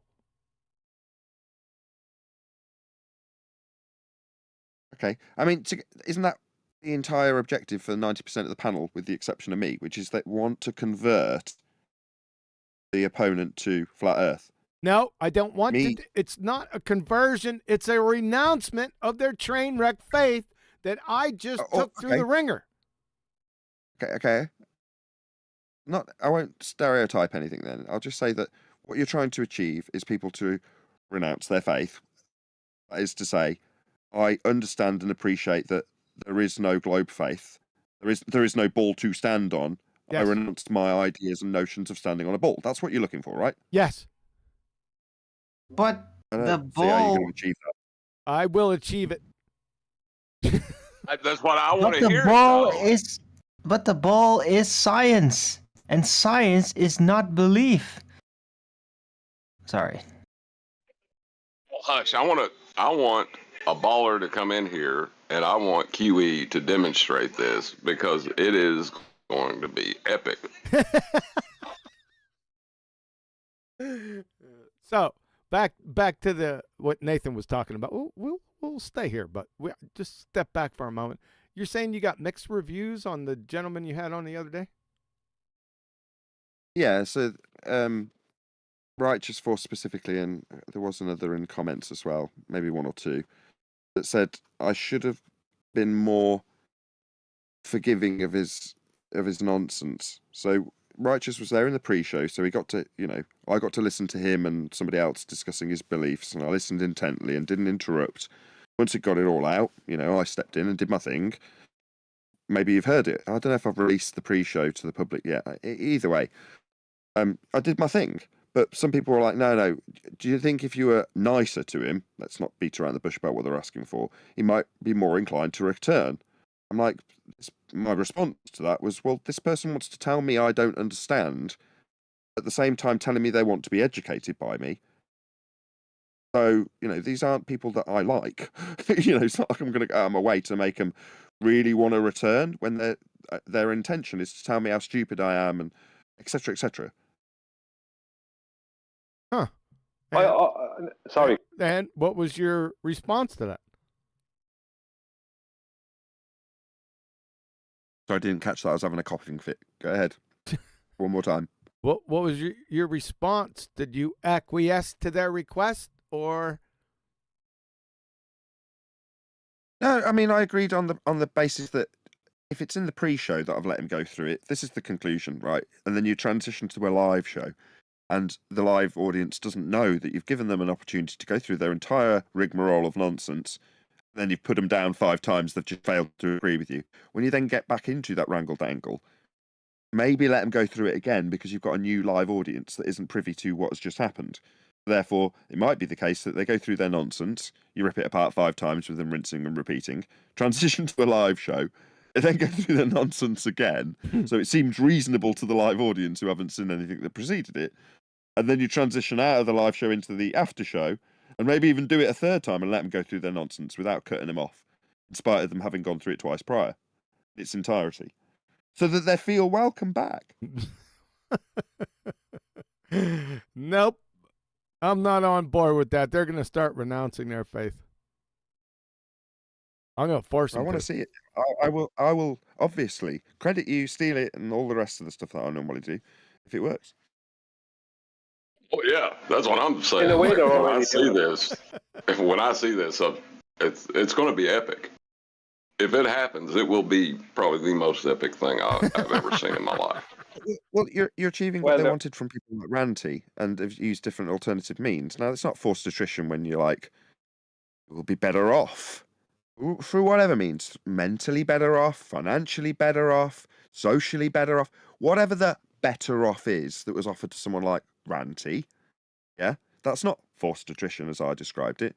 That's just being offered a better deal, seeing the grass greener, whatever you want to use as an analogy. But for them, that's the ultimate rush for an anti-flat earther. Look, this guy was on your side. Now he knows he's wrong. He was wrong about it, you see? Right? That is like, I don't know what you'd call it. It's like crack to a crack addict for them. Now, I don't know that I care enough to like, oh, I really must see this. I'd be intrigued to see it because I'm intrigued to see a globe believer go, no, I appreciate that Earth can't be a globe if it's measured flat. For example, that would be a renouncement of their faith. Would you not agree? Yes. Well, if you got that, if you eke that out of somebody where I have failed for 7 years to do exactly that, I can't think of it as I've got plenty of concessions that I can say I've got. They're immediately followed up by, well, Earth's still a sphere though. They're not renouncing their faith. Like doing the slope-a-dope. Like if I do the slope-a-dope on them, right? And I put down the facts, 1, 2, 3, A, B, C, to a concrete conclusion where there's no weaseling out, then they must renounce their faith. They'll just I've had ballers. Sorry. My last comment, Owen. My last comment. They'll agree to the terms. Let's say you say, right, if I can get you to go through the do-si-do, A, B, C of logic, you can concede A and B and C, and the conclusion thereof as being flat. Will you, said globe believer, renounce your faith before we start? And they go, yes, I agree, I affirm, here's my contract, I write it, I've e-signed you a digital copy of the signature. You go, okay. Then you go through the process, and they do exactly as you have suggested. They're completely compliant based on logic, and they go through the ABC of it and the conclusion that Earth is flat. They will then say, it does not mean that Earth is not a sphere, though. Wrong. They will strap that onto the end in spite of everything that you've achieved. That would be my guesstimation to what correct. Well, they could do that. They could do rock solid concrete proof with your logic. They will still not renounce. Well, that's fine. That's fine. They could do that. I wanted to. That's fine. They could do that, and they'll most likely do that, but they will be recognized immediately as completely unreasonable cucks, not worth any honor. I got that out of the guy on Thursday. That's fine, but it's gonna be more. It's gonna be more. How would I want to say? Better. Well, look, I've had ballers that hang around with my show that literally give me compliments on how I argue flat Earth arguments, but they still believe it's a ball. That's fine. I don't care. Surgical is the word you're looking for, Kiwi. It's more point. It's to the point. It's exposing them for what they are, frauds. Simply now, it might sound. Just wait. Let's just see an example. It's coming. That's what I'm all about. I want to see this happen. Like I'm hyped for it. If there is a baller in Discord, you got one-on-one with QE right now, and none of us will say a thing. You just go nuts. Please speak up. Please. But they're already doing this with what Arwen terms as confessional debating. They're already confessing. Do you know what I mean? Right. I mean, they're already doing it with confessional debating. When they concede that you need a flat plane for orbits, they're conceding. It's a concession. Of course we need a flat plane for orbits. Sorry, but you're brilliant. They're hiding it in plain sight. They put it in your face, and then they kind of say it in a way like it's a mathematical discovery, so that the ball believers will think about oh, this is some mathematical wisdom, right? So it gets a little bit more fuzzy, and then they don't realize no, it's actually flat plane. It's so weird that they do it. But it's that way they can kind of confess it's based off a flat plane, but they say it in a way that the believer just doesn't catch on. It's almost like a virtue signal in a way to flat earthers while maintaining cover. It's weird. What do you guys say? It's almost like a virtue signal to flat earthers, secretly. Well, I don't know. I don't know. No. That's just a gamble. That's just a chance. They're taking their chance. If they drop in something that you're going to use in debate later, it'll take away the opportunity. Ruhif tried it on an opponent, some newbie flat earther, and the newbie flat earther just spotted it and went, well, that just proves my point. Well done, you. In other words, if it backfires, confessional debating, it backfires spectacularly. Well, I guess that's always a risk. But I mean, are these videos that are made by these people that make all these videos, like, these are not specifically debating type people. They make presentations like, ooh, look at the wizardry, ooh. I'll just give the audience an example of this. What we're talking about when we say confessional debating, we're talking about a presentation where there's two people one-on-one. The first is the glober. He goes forward and he starts talking, or she starts talking about perspective and waffling on about it in the vain hope that that will take it away from the flat earther when they point out that there isn't no perspective in earth curve geometry and mathematics. So by talking about it, that's going to stop me having it as an argument, because it seems like you've already covered this in your presentation. Like I say, when that exact situation happened, the opponent just went, that's proving a flat earth, my friend. Well done, you. Let's move on. And it looked terrible. But had the flat earther in that example gone, oh no, he's talking about perspective, makes it sound like it's part of his globe argument, I'd not go there. Wait, is this based on like what happened between McToon and Jaren or something? Like, happens all the time. Wow. Okay. Because I've only seen it like in those presentations that we reviewed. I didn't know it was actually in live one-on-one. That's really bizarre.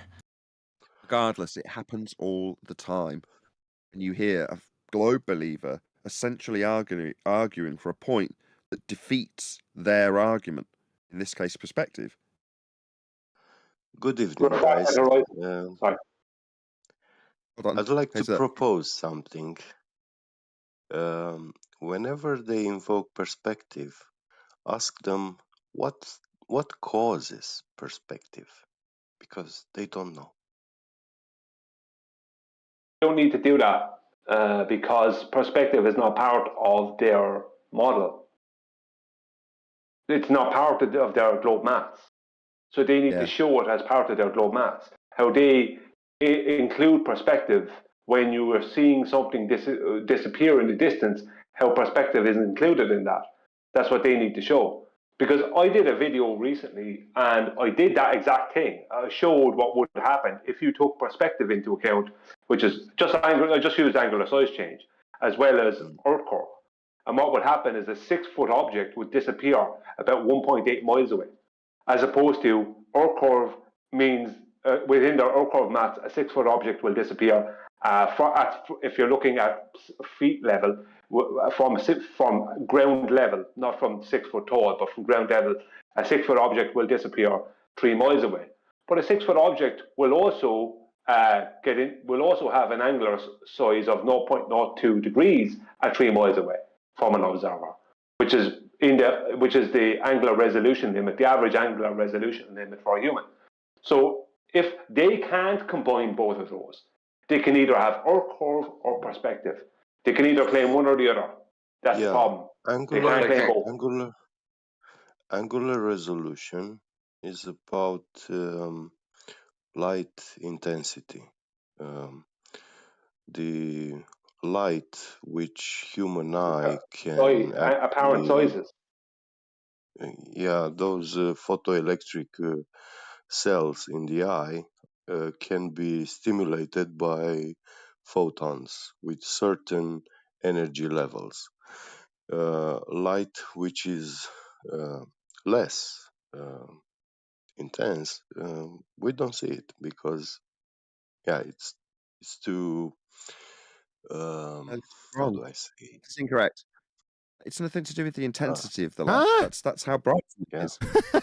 How bright something is light intensity. How you can resolve it at distance is down to the angle.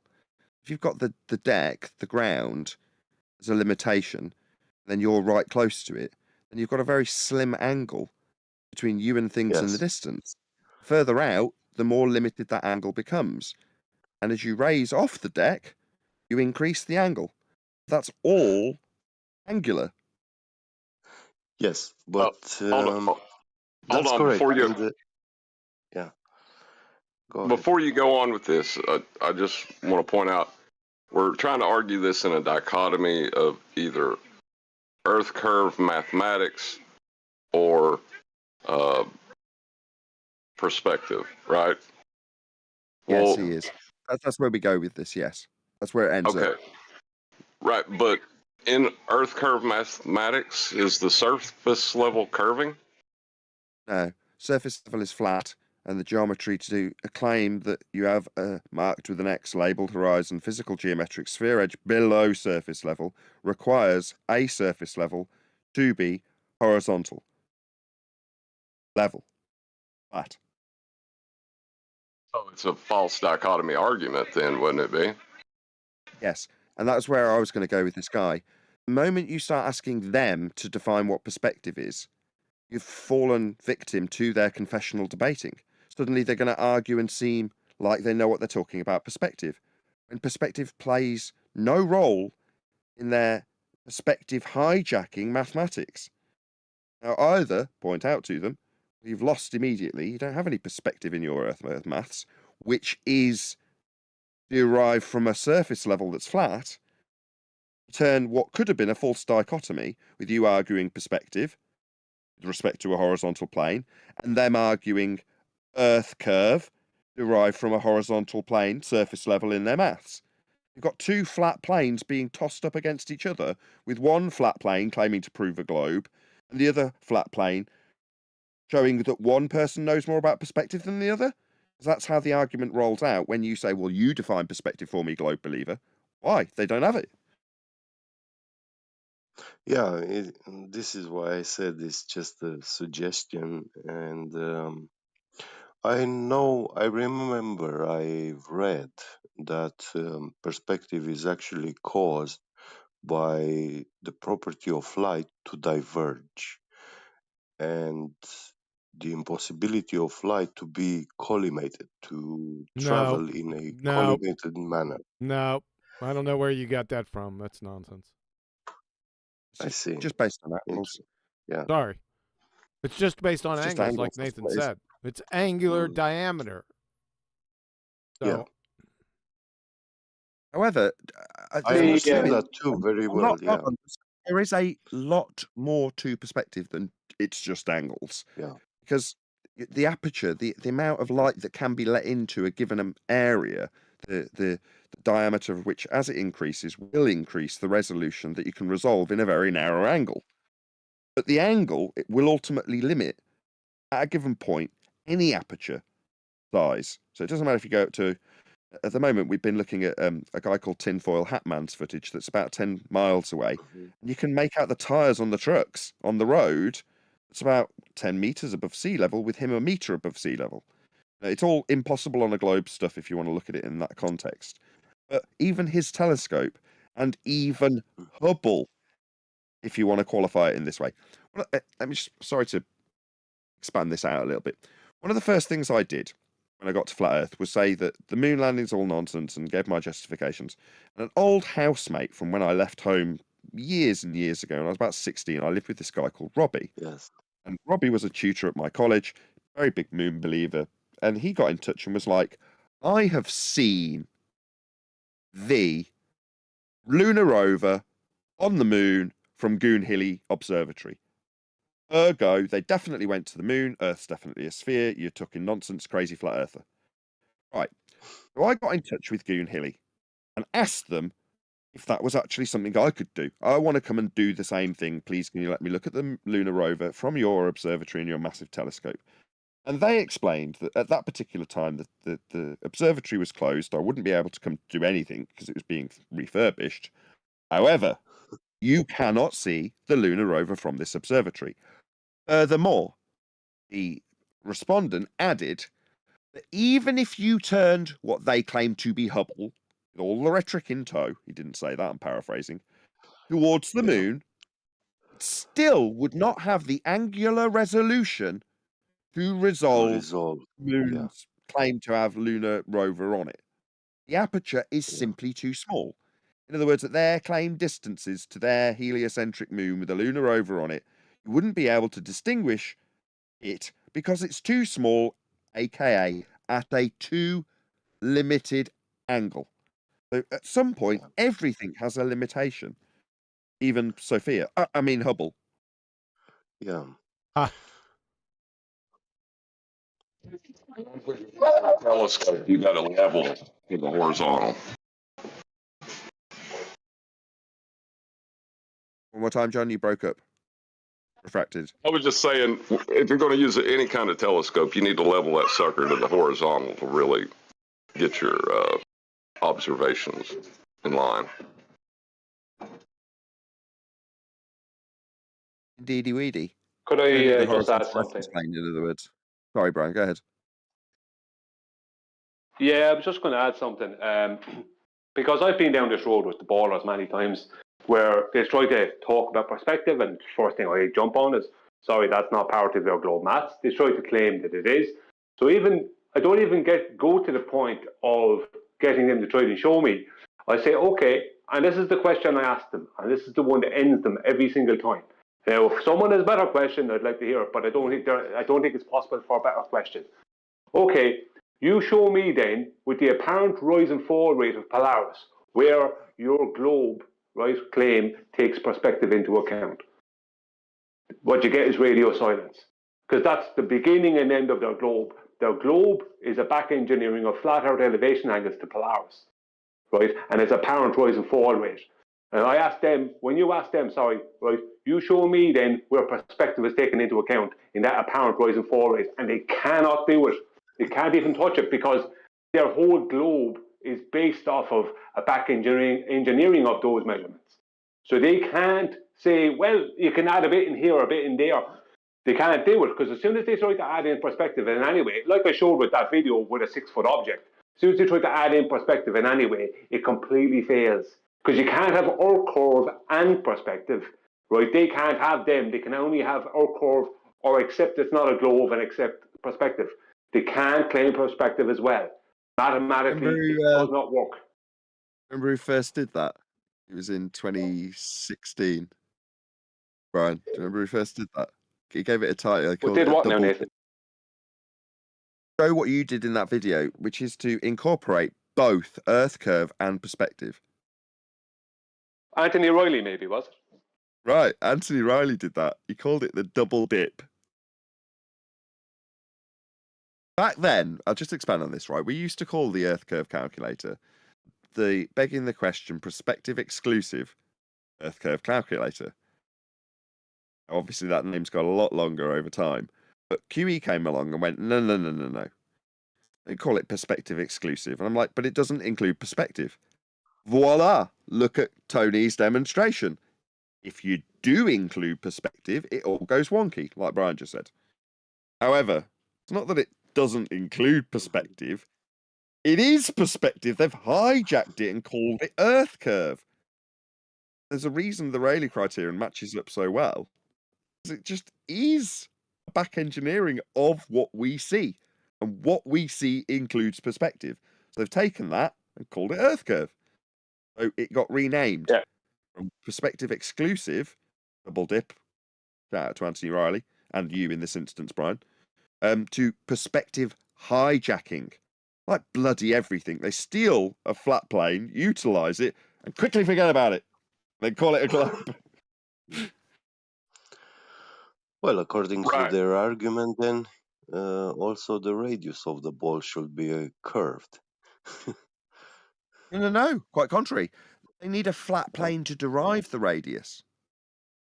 Yeah. Again, start with the flat plane, measure your radius.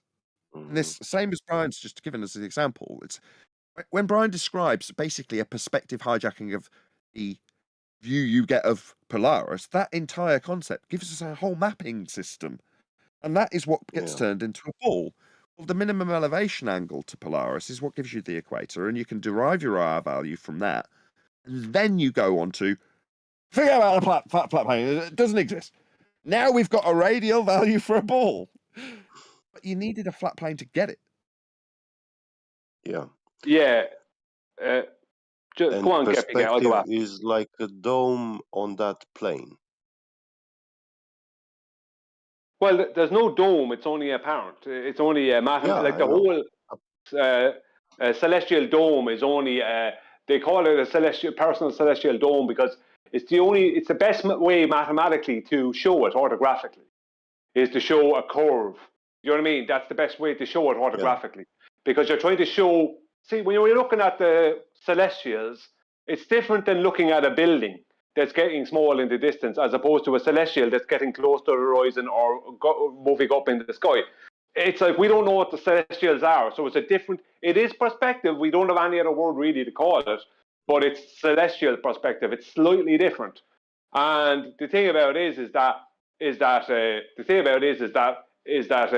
the only way we can show this orthographically is via a dome, is showing it as a curve, as an arced path, when it's not actually taking an arced path, but it's an arced path over a flat plane. When it's not taking an arced path, it's just apparent. That's all it is. Right. It's the Earth curve mass where the Earth doesn't curve. Right, David. Right. Did you go ahead? Oh, I was just saying it's the Earth curve maths that doesn't have a curving Earth. It's the flat plane differential calculation. Well, yeah, that's what real. Dome, right? I just want to clarify the guy with the monkey in his thumbnail. When you say dome, yeah, if you like, it's just not reified into a physical dome over your present position. You just got stuff at your zenith that's above you, and then there's stuff out at the horizon. Well, when you, as Brian suggests, draw that in an orthographic representation, you end up with it looking like a dome over you. Now, when I describe it, rather than having to use that horrible word, I prefer to describe it as like the protractor you would place over you to measure the points in the stars or the sky above you, right? But if you're sat crouched with a giant protractor over you and you go, that star's over there and that star's over there, and you read off the angles on that giant protractor, you could say, well, in a way, it's almost like when you look through that protractor, the view you're presented with is kind of dome-like. Well, yeah, but only because we're measuring angles and the tool we use to do it has an arc through it that you could put into an orthographic view that then kind of looks a bit like a dome. But that's all. Yes, I understand what you are saying. You are right. But the way I was expressing myself, I was meaning like when we make an observation, when we look outside in nature, our field of view is a portion of a dome shape. So according to how far we can see based on the weather conditions of that day, we have a field of view from the shape of a dome. Sorry. Yeah, sorry, being long.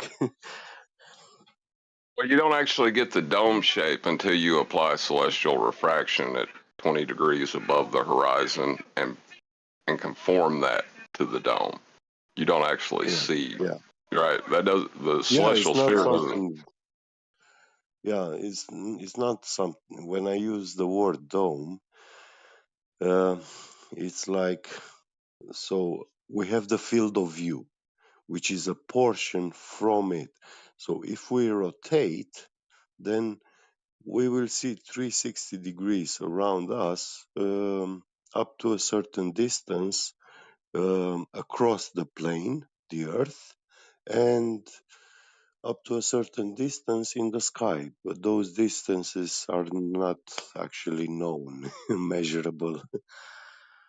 Yeah, but the argument that the plane is rotating, that the horizontal is no longer horizontal, you see where that becomes messy. Like even like because that's really their argument is that their plane of reference is rotating and the celestial sphere is fixed. Yeah. So they hijacked. they replaced one with the other. Yeah. And Yeah, they're still using a flat plane. It's just they're denying horizontal. I'm sorry. Roof, that guy, Roofing, he had said something. I think he was commenting on, I guess he was looking for a tinfoil hat in his proofs. And he was saying something, and he was saying like the tides is supposed to change the meters. So he was saying something like what he was saying, like he sent me a message because I commented on this thing. I said, "Hey, why are you calling the guy out and the guy's not on? The guy's no longer in there. You talking to him after the show?" And he said, "Well, the guy's scared of me," and said that what time he said he wanted to ask you guys what time was the footage taken. He said he know that it's going to be 4 or 5 o'clock, and he know that's during the low tides, and then the observer height is 5 meters instead of 1 meter. I'm like, so the tides is going to change the observer height in some way? No, it's nonsense. It's absolute nonsense. Listen, what he's doing, he could come into Nathan's at any point while tinfoil is in there and address tinfoil during or after the presentation, and he doesn't. He's calling tinfoil a coward because tinfoil won't address him, and he's looking for the time of. Could you just go on mute there, because I can hear you coming through. Yeah, sorry. Tinfoil won't address him because tinfoil knows he's not worth addressing. Tinfoil knows that what he's claiming is total and utter nonsense, right? The feet of tinfoil's tripod, right, are at 0 elevation. That's mean sea level. The 9 miles away. What now? Sorry, I didn't catch that. Sorry, see what now? Sea level. Right. We're going to argue about his height with respect to sea level. I'm not. Okay. I'm trying to. Yeah, but you're not going to help matters with me. If you want, I'll leave you take over.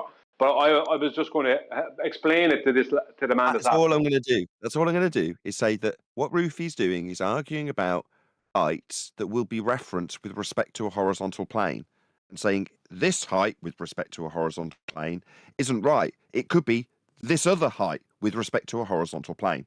I'm done. Yeah, I understand that. But what Ruif is trying to do is she's trying to turn low tide into our curve. That, as I said earlier at the start of the show, that's what he's literally trying to do. Nathan, you were correct. When he talks about mean sea level or sea level, he's talking about a flat plane. Yes, a horizontal. Absolutely. I totally agree.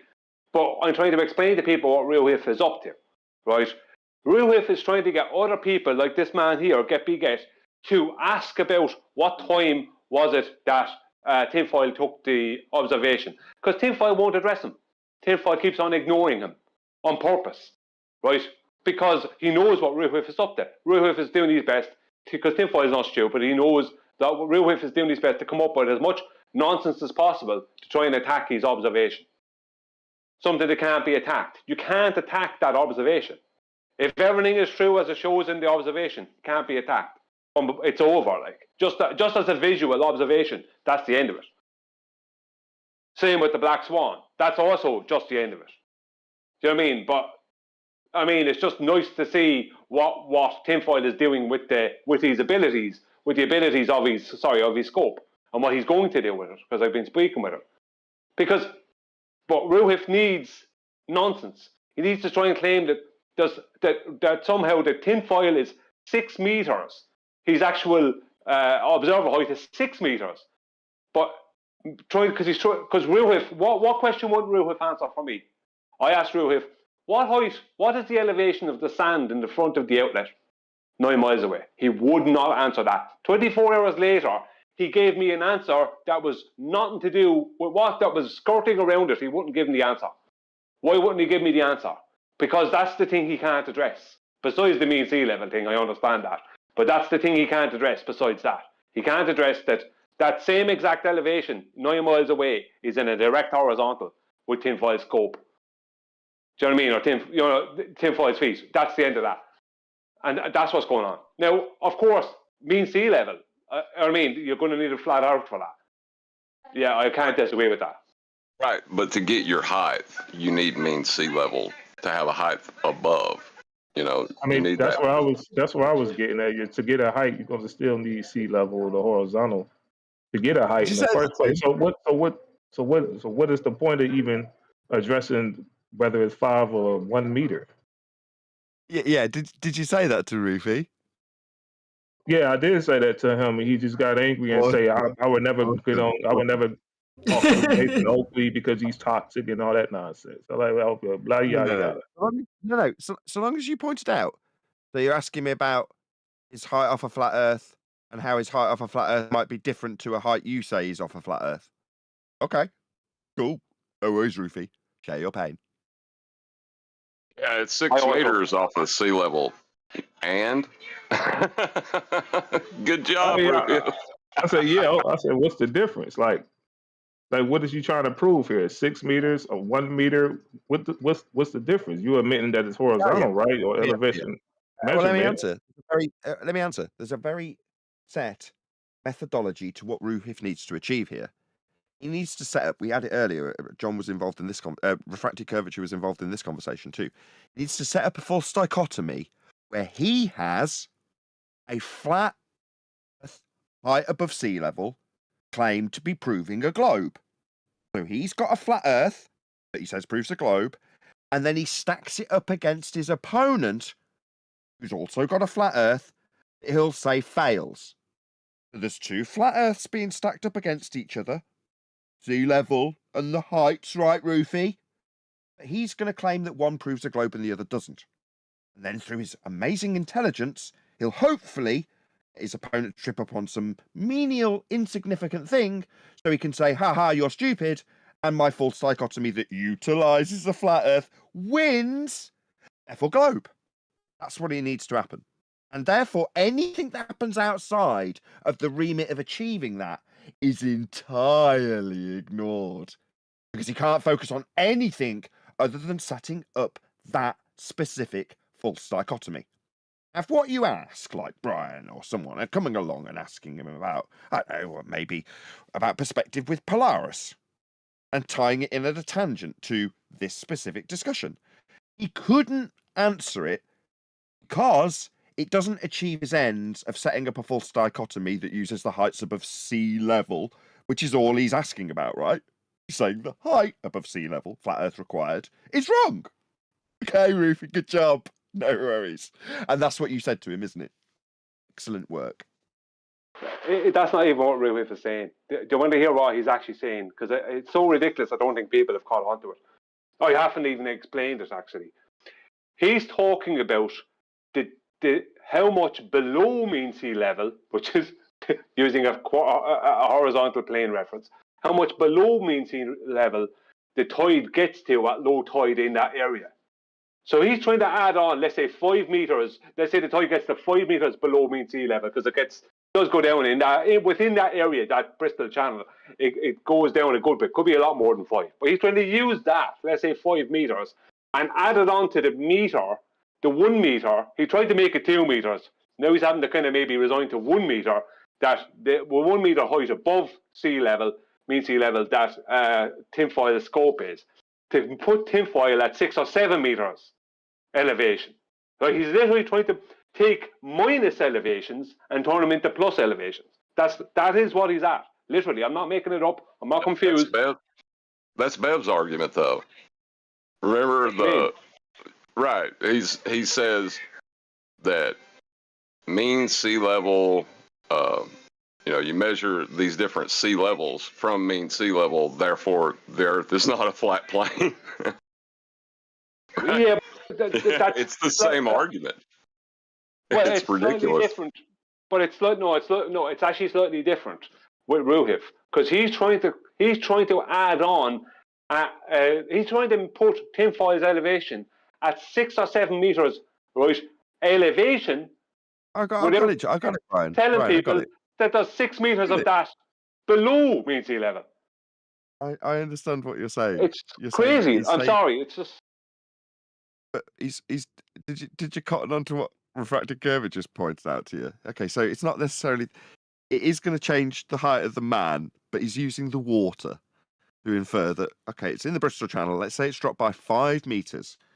So we're going to take that minus and tot it on top of the guy when he's got a marker and he's literally showing how high he is. Okay, I got what you said, what Reeves doing, and it is absurd. I totally agree. However, refractive curvature strapped onto that. Okay, so what we're going to do is we're going to take the level of the water in a minus vertical orientation with respect to the horizontal, and say that flat Earth measured flat Earth level at a lower vertical orientation with respect to a horizontal means it's higher up. Okay. So we're using quite a lot of flat Earth stuff here to say that he's at a different height, aren't we, Brian? That's what refracted's driving at. I know, but I know that. I know what refracted was driving at, but I didn't. Refracted said something that's incorrect. Refracted, you said that it's Bev's argument. No, as soon as you get into an argument with Bev about elevations to try and support that the Earth is flat, you've lost. Because he can show that there is elevation changes. So then you can't, right? Because you are after bringing the term flat into a geometric argument. Flat is not a geometric claim. It's a description, please. Not a geometric claim. I know, this has to be laboured. Flat is not a geometric claim, it's a description. As soon as you start arguing about elevations or where they're taken from, you've lost. Because you're trying to turn flat into a geometric claim, something that... First time. Right. But I don't know if you have. I did, I'm just going to respond to it. So you're saying that if you can show me how high something is and how it deviates, how are you going to show me that height differential? Does it have reference to anything at all, by chance, Brian? Yeah, a horizontal plane. Oh, you mean you need a flat Earth? A bit like with this God example right at the beginning, as we've now come full circle. You're going to need a flat Earth to tell me how flat it ends. Oh, look, there's elevation changes with respect to a horizontal plane. Therefore, it ain't a bloody horizontal plane. That's Bev's argument. But that's a baseline. See, this is the thing. As soon as you step into that, as soon as you move it away from flat just being a description, which it is, like my table is flat, but it does have undulations on it, but I can describe it as flat. That's the only description that fits it. But as soon as you go into talking about where those elevations are taken from, they're taken off a horizontal plane, which would be a flat plane, you're missing the point, because Bev can win that outright. Because he can point out, well, hills exist, waves exist. So technically, from a surgical point of view, he can win that. As soon as you get into any geometric argument at all, hold on a minute. You've lost. Hold on. We heard it 3 times. We know you're parroting Bev's rhetoric, but you keep repeating it. I'm not parroting Bev's rhetoric. I'm trying to teach you something, but you're not interested in hearing it. So okay. Let me repeat to you what I just heard. Let me just repeat to you what I just heard. So, if I use mean sea level as the baseline, which must be a horizontal plane, and there are waves which I will measure from that horizontal plane, then I can't say that horizontal plane is flat. Not the horizontal plane, it's the waves are part of the Earth. The Earth is not just the horizontal You're plane. right. So you're not addressing what I'm saying, you're doing what Bev does and addressing the waves above the horizontal plane.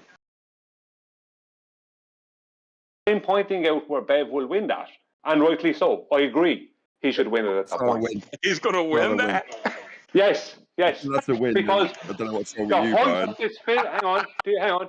The height of this physical thing, which is a wave or a hill or a mountain or whatever, or a valley, the height of that in relation to that horizontal plane, right, doesn't change that valley, hill, mountain, wave is part of the Earth. So when you say the Earth is flat, and you try and then geometrically support that, you lose. Because flat is not a geometric claim. It's a description. So mean sea level. But the conclusion is mean sea level is no longer a horizontal plane of reference to. No one said that. It's still a horizontal plane of reference. But the mean sea level, mean sea level is not all of Earth. That's where I'm trying to show you where you will go wrong with that argument. I will never get into a geometric argument. Hang on, would you please leave me? Would you please leave me finish? You made a statement that means why do you need to talk over me? Why do you need to talk over me? Because I can leave it very easily. You can go to Babes any night and try and argue this out in the way you're arguing, and he'll win. And rightly so. You just said mean sea level. Excuse me. I'm wanting to address what you said. You said mean sea level has nothing to do with the Earth. I didn't say that. You didn't listen to what I said because you're too busy talking over You me. absolutely did say that. I didn't. I said it's mean sea level is not all that the Earth is. I didn't say it has nothing to do with the Earth. I didn't say it was. I didn't say it was. Exactly. That's where you go. So how are you going to deal with hills? You can't. A hill is not flat. You can't describe a hill as flat. Hold on. Is this not an all or nothing fallacy? What the fuck happened? Stop swearing. Yeah, stop swearing. Yeah. Hey, Nathan, take this on home, and then we'll deal with this in our after show. Are we ending? Yes. Oh, what a shame. Yeah, we're going to end it. Yep. Okay. Well, with that, I will have to say, first and foremost, a huge, massive, enormous thank you to all of you in the live stream on BALLBUSTERS Quantum Eraser YouTube channel for hitting him up on PayPal, joining as a Patreon, hitting him up with the super chats and all that good stuff. And another massive thank you to today's BALLBUSTERS panel for making the live show possible at all. Obviously, a massive thank you to Quantum Eraser for being our illustrious host. I've been Nathan Oakley, and we will see you all in the next BALLBUSTERS.